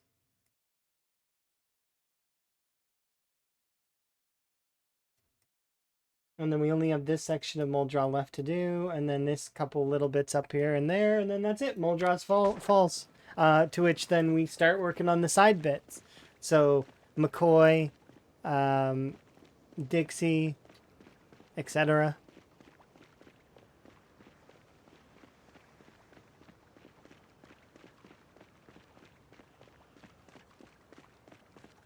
I can't wait. We're so close.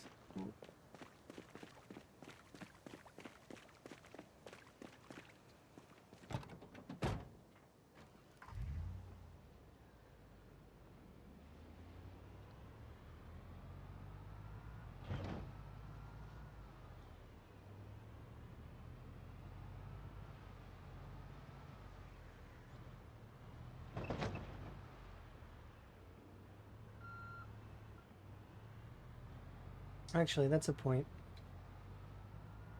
Where's that group that I seen along the Muldrow strip? Are they over here? No.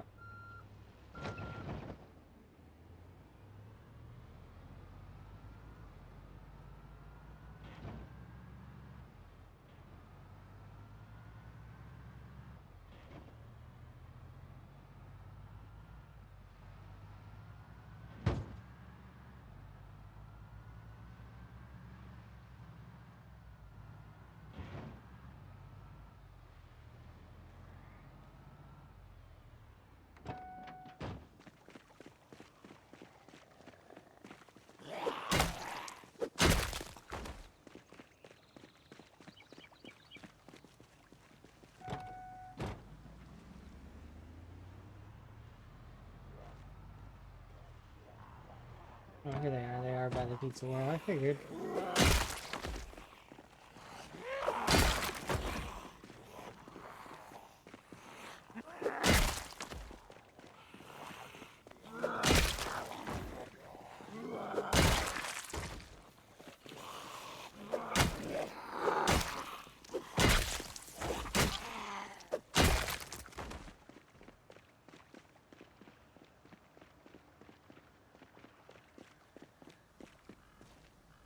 I have another question. I'm hoping you can provide insight. Maybe.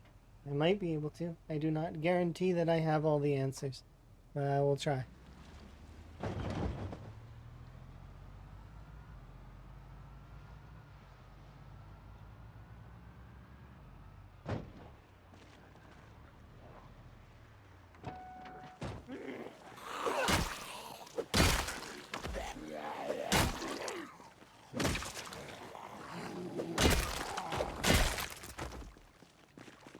When you have chickens, if you need to keep the hatch door open or close the door on the hutch.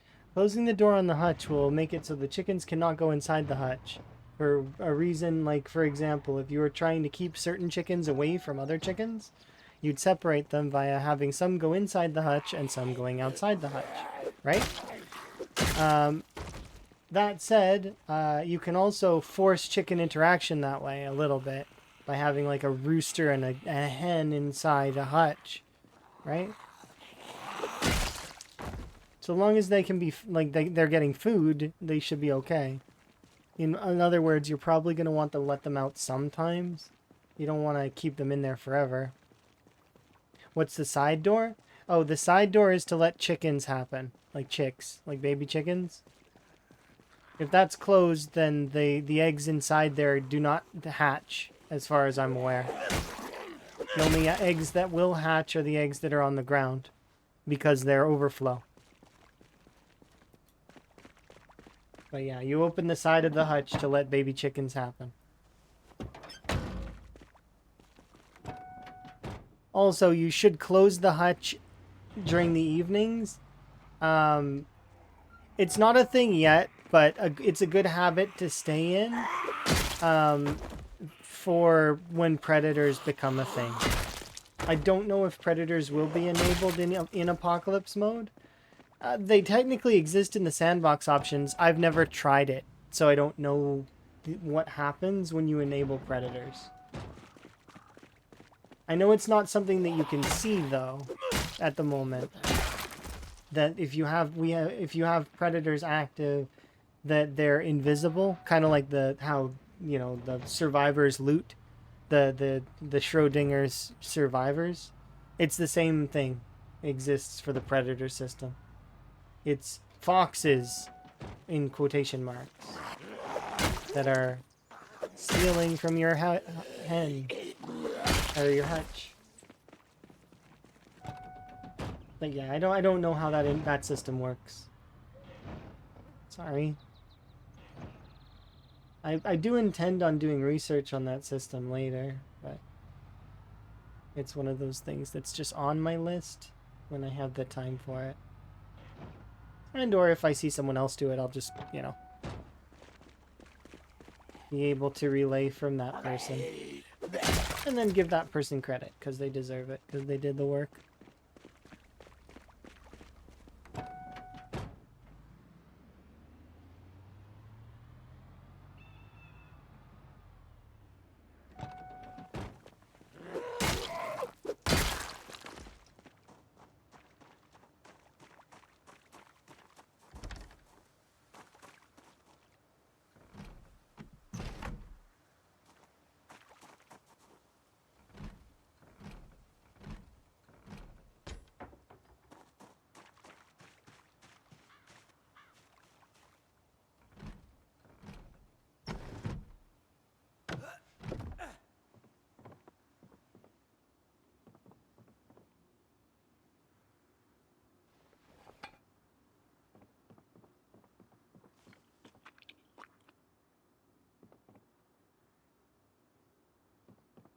Oh, an acceptance letter.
I think so. I don't know.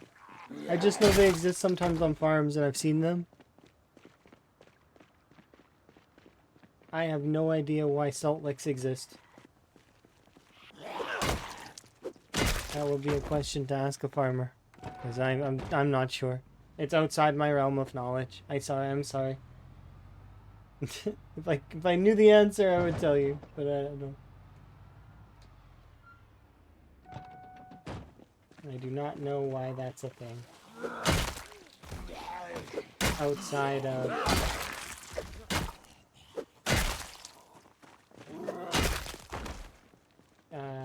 maybe they need the minerals?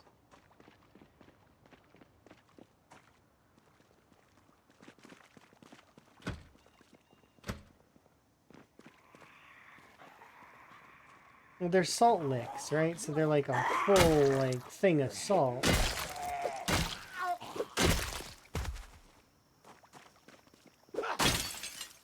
Question is, though, why would any animal need something like that?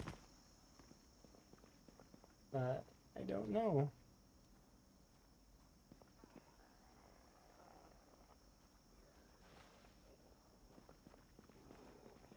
Good old Roy's peanut butter pucks. I'm sorry, the grocery is closed.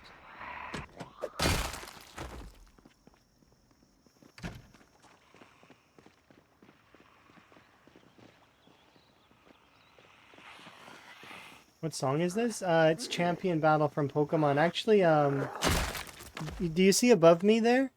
Above my head? There is a kill count, right? Above that is actually a song display. I added that in because folks asked me to.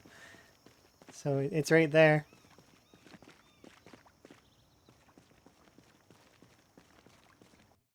Oh. The name's cut off? It'll scroll. It does scroll.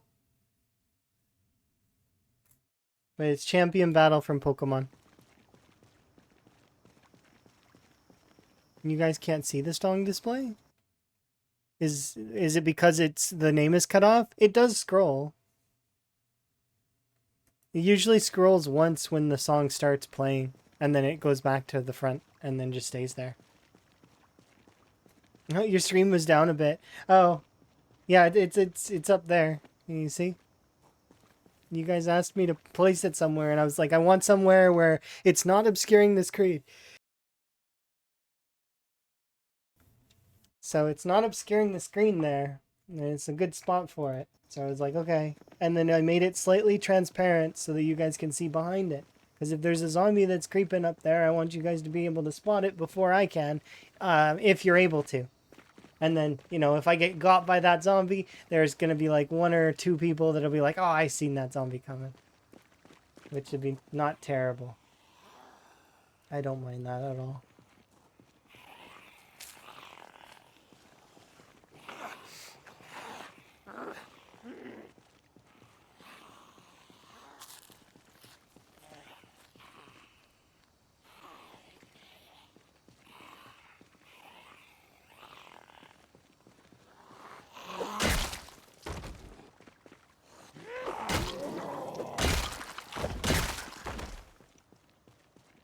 That one is in a range that's done by Micah. Micah's a really great DJ for parodies to game music. Phenomenal. Amazing artist.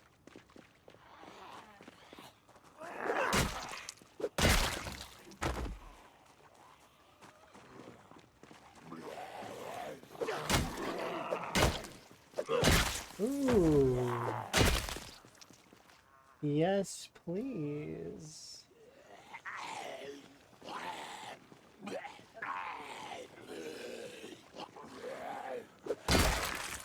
Have I ever played Terraria? I 100%ed it a long time ago.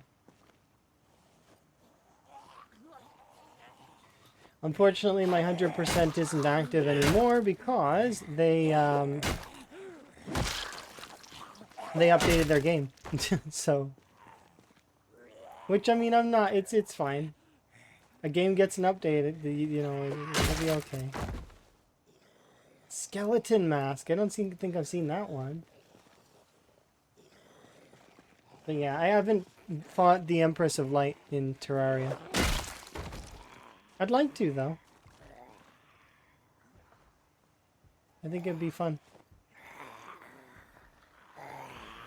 I've thrown Terraria on the list of variety a few times because I have enjoyed playing it before.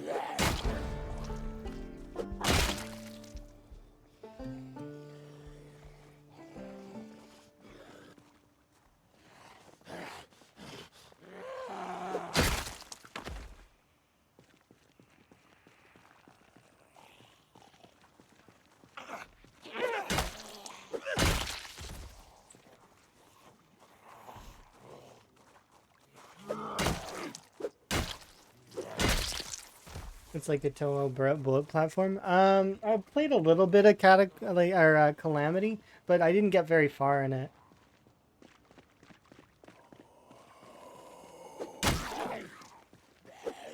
Man, that Survivor Zongi's decked out. Look at this. Ooh, these I can't make. I need these. I can't make those. Simple metal knife, an M14. I mean, what's in your bag, too? Oh, wow, your bag is stacked. Of course it is. Let's have a look.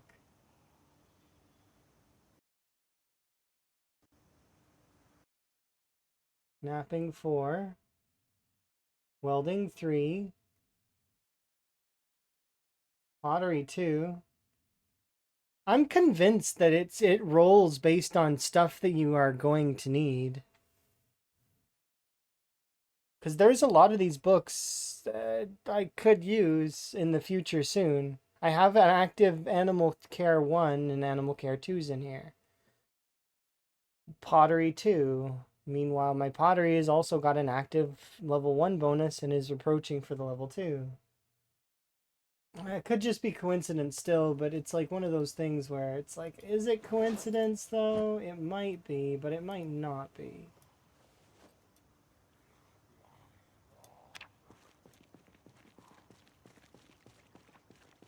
I'm gonna bring this over to our vehicle. 35% of people that play PZ also play Terraria. An interesting statistic. The highest is tied with 7 Days to Die and Valheim. It's because those games are hard. 7 Days to Die can be pretty tough. Although after a certain point, your character becomes unkillable in 7 days. That never happens in Zomboid. You are always at risk to die in Zomboid. If you make the slightest mismovement, you could be killed. In 7 days, I felt like I was indestructible after a point. Meanwhile, Valheim, I don't know about Valheim. I've not played enough of it.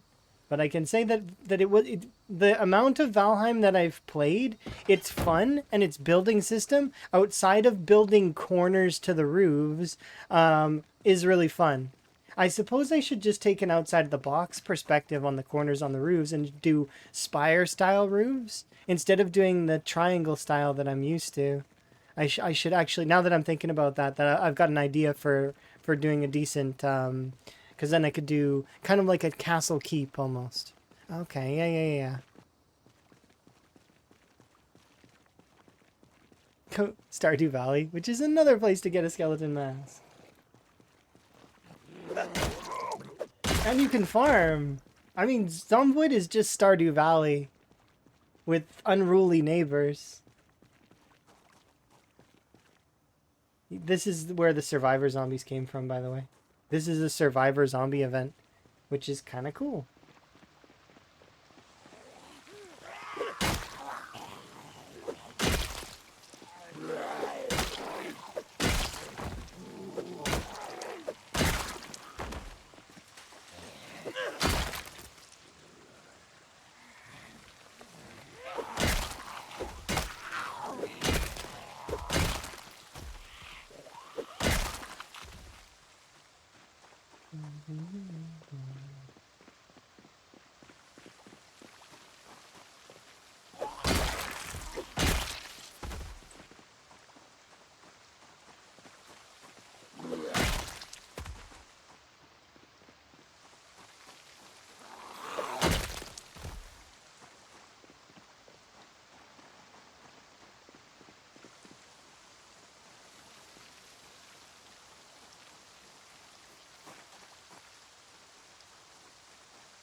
No. The rats do not give you infection.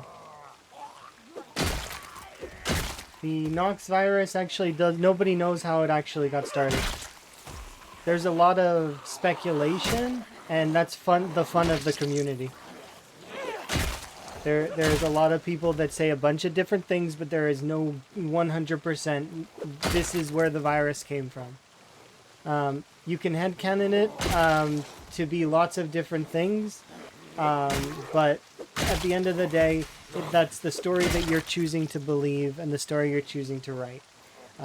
It is not known. There is no answer. And I don't think that Indie Stone will ever give an answer to it. Because, that was, Windows update, by the way. Mid-combat.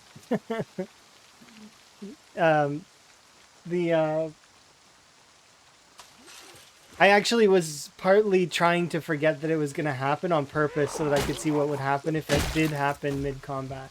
And, I got my answer. Anyways, but yeah, the infection, no, they don't have disease or anything as far as I'm aware. If enough of them are in an area, they will cause the corpse sickness, but they have to be dead bodies. And actually, the thing is there is no there is no separator between zombie bodies and animal bodies. If you have 30 animal bodies, they'll give you corpse sickness all the same, just like the zombies. Which I find kind of interesting. So if you slaughter a bunch of things and then just leave them in your backyard because you don't want to butcher them, you'll build corpse sickness if you stand near them.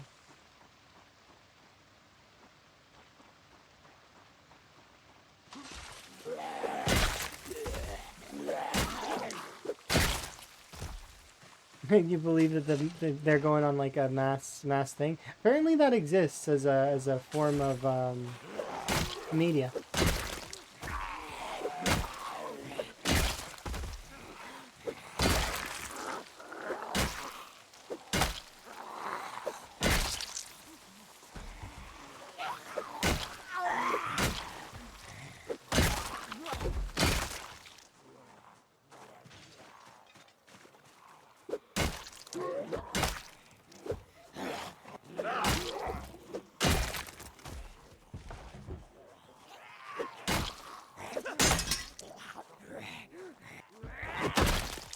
I'm gonna enjoy this.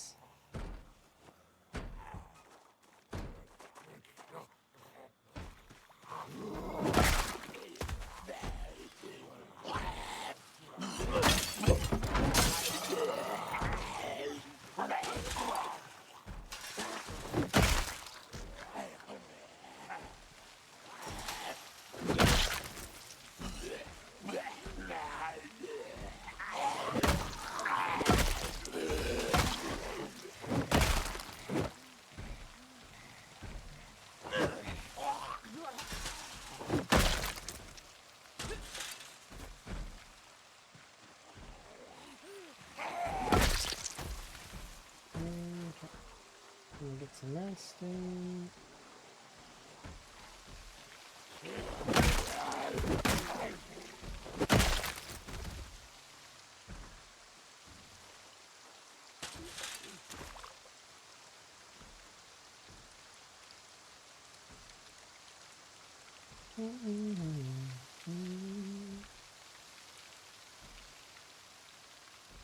That sounds like a bug or a missing feature or probably headcanon fodder. What? The rats? Causing corpse sickness? I think that maybe what could be, I don't know.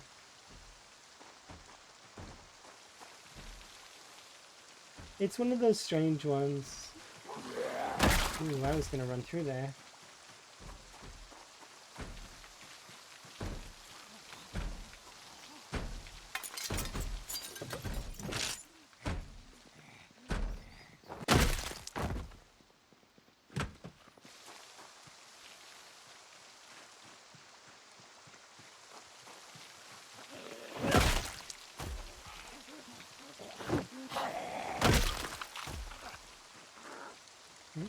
Oh.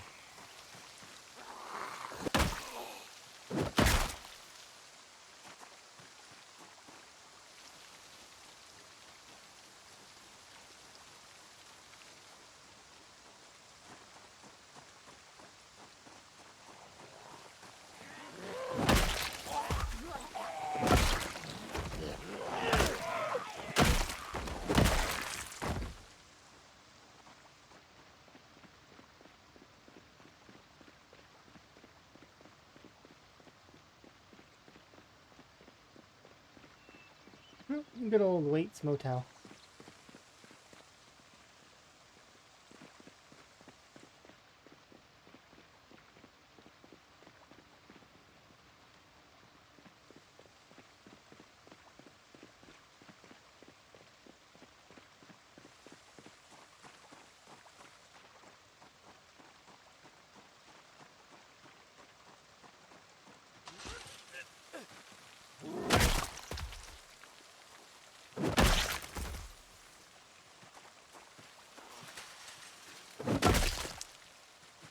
You're amazing. Thank you very much for the follow. I do appreciate it. I do anonymous follows so folks can just enjoy their alert. If you want to interact, you can as well. No pressure to, though.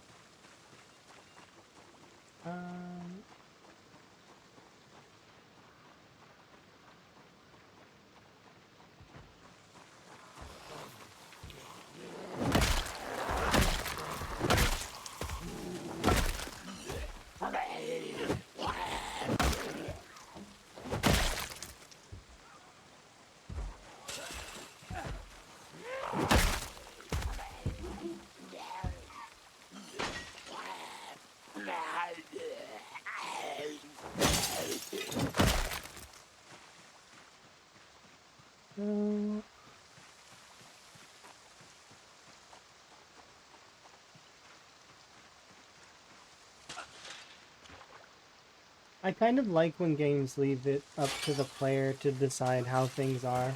Especially in this game, because this game is very much a sandbox. So they decide, like, we get to decide how the world is, kind of, which is good. It's just like, for example, for my Z-Bay playthrough, when I did that, it was I claim, or in the Z-Bay playthrough, there was the Nox virus never left Kentucky. It got fully contained here, and there was no the rest of the world got to carry on.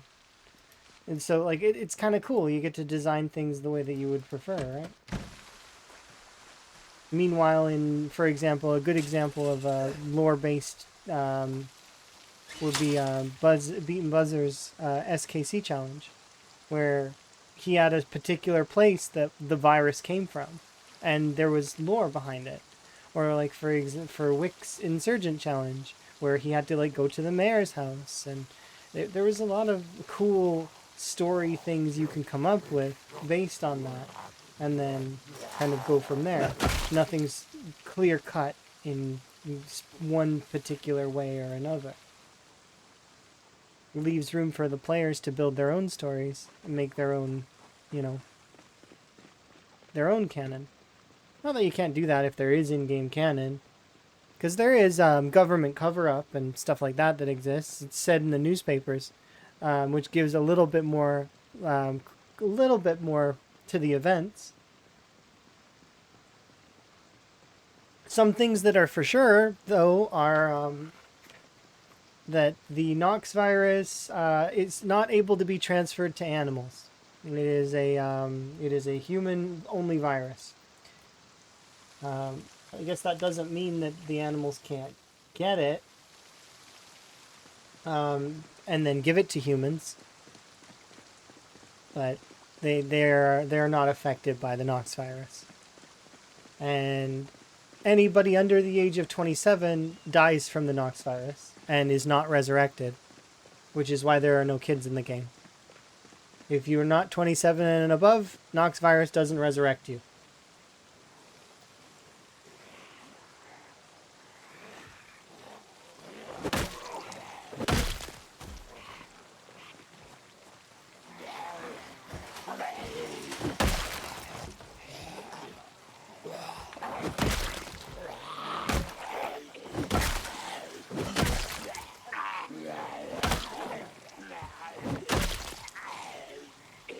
It's so specific. It's just the age of the player. So that's the age we go off of.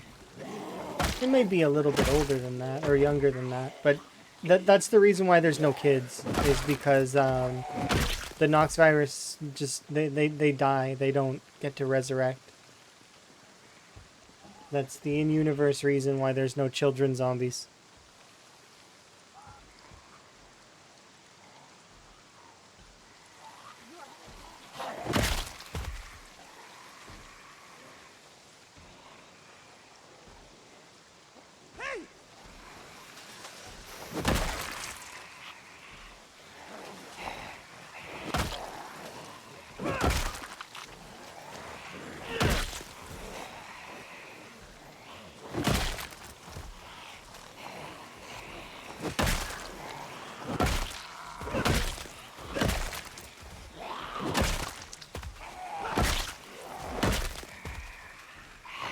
This makes the shovels that I was using earlier look bad by comparison.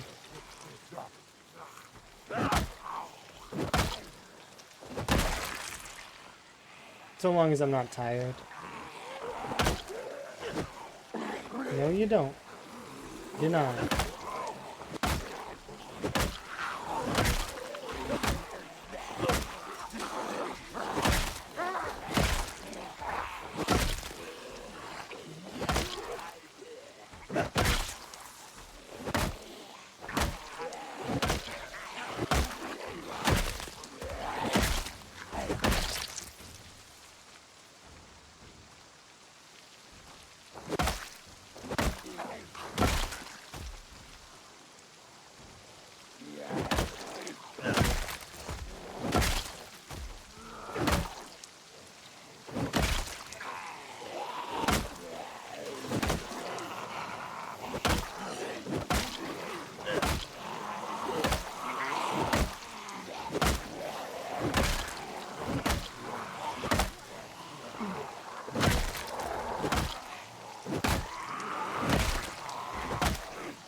Oh, that's why. I was like, why does this seem like a larger group? Is because survivor group, that's why. So it was a combined survivor group with a couple.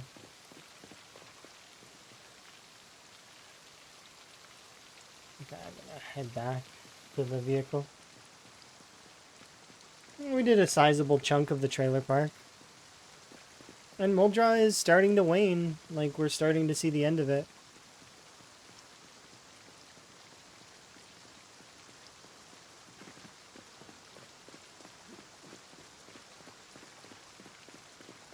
And then we'll be moving on to Dixie. We'll do Dixie next because it won't take very long. It'll be a very short trip to Dixie. Probably like a day, maybe two, to clear all of Dixie. And then McCoy after that, and then down to the Gen factory, and then we'll go McCoy Estates after that, and Crossroads together.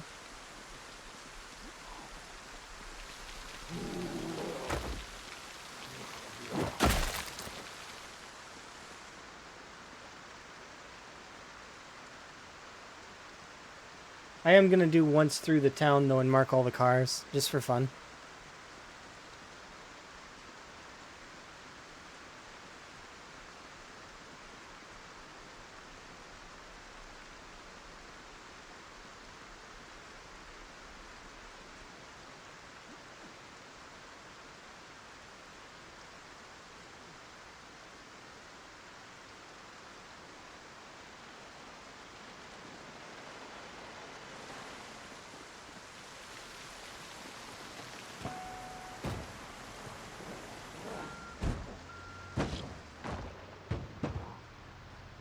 Oh, sorry, zombies, but, like, can you not be around my car while I'm trying to go home?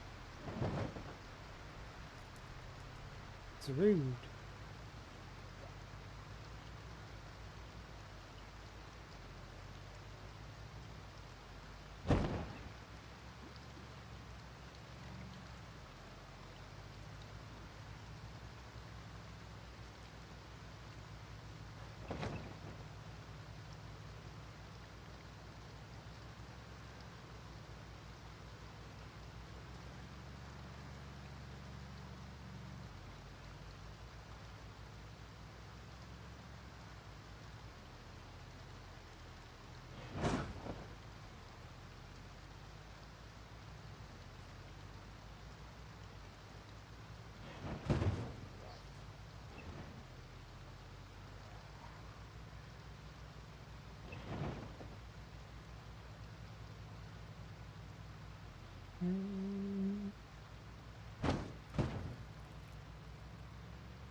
It's like a loose handful of zombies here and there.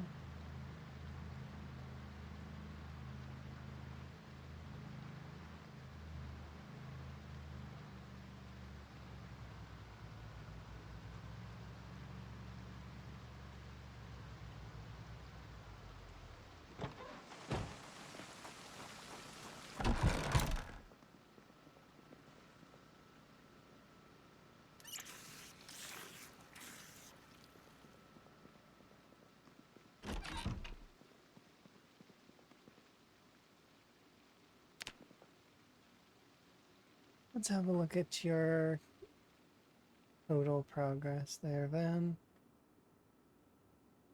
So we're 10 days off of 600 days survived. Almost, we're getting there.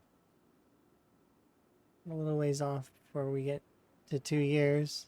I think I have the ingredients to make 2 cakes. I should. We'll celebrate Van's birthday. Again. We'll see.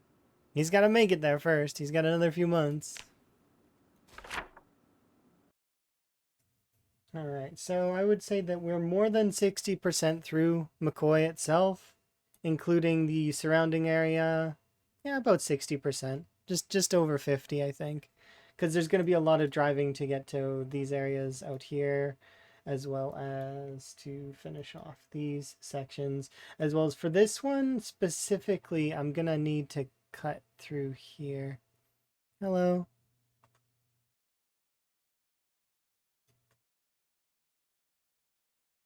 X. Not sure what that means. My name is right on the stream. Anyways, but yeah, that is it. Hello, and I'm gonna be wrapping up now, so that's I do appreciate that you waved at me, but I'm waving back. But yeah, I think it's a good stopping point. We're just at the point where we're going to be finishing off the rest of Muldra, and then we'll be able to continue. But I'm going to wrap it there, and then I'm gonna read out. So I do appreciate folks coming and hanging out with me, as well as all of the subs and other such stuff. Yeah, I do try to make it when I wrap up that it's fairly quick, because that way people can go and enjoy different stream and have fun. Let's see. There are quite a few folks on. Oh, will indeed. I do appreciate you guys. Thank you.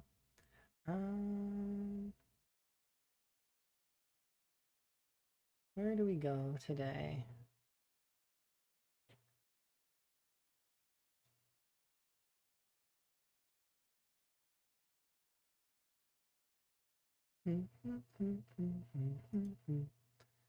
Let's go with...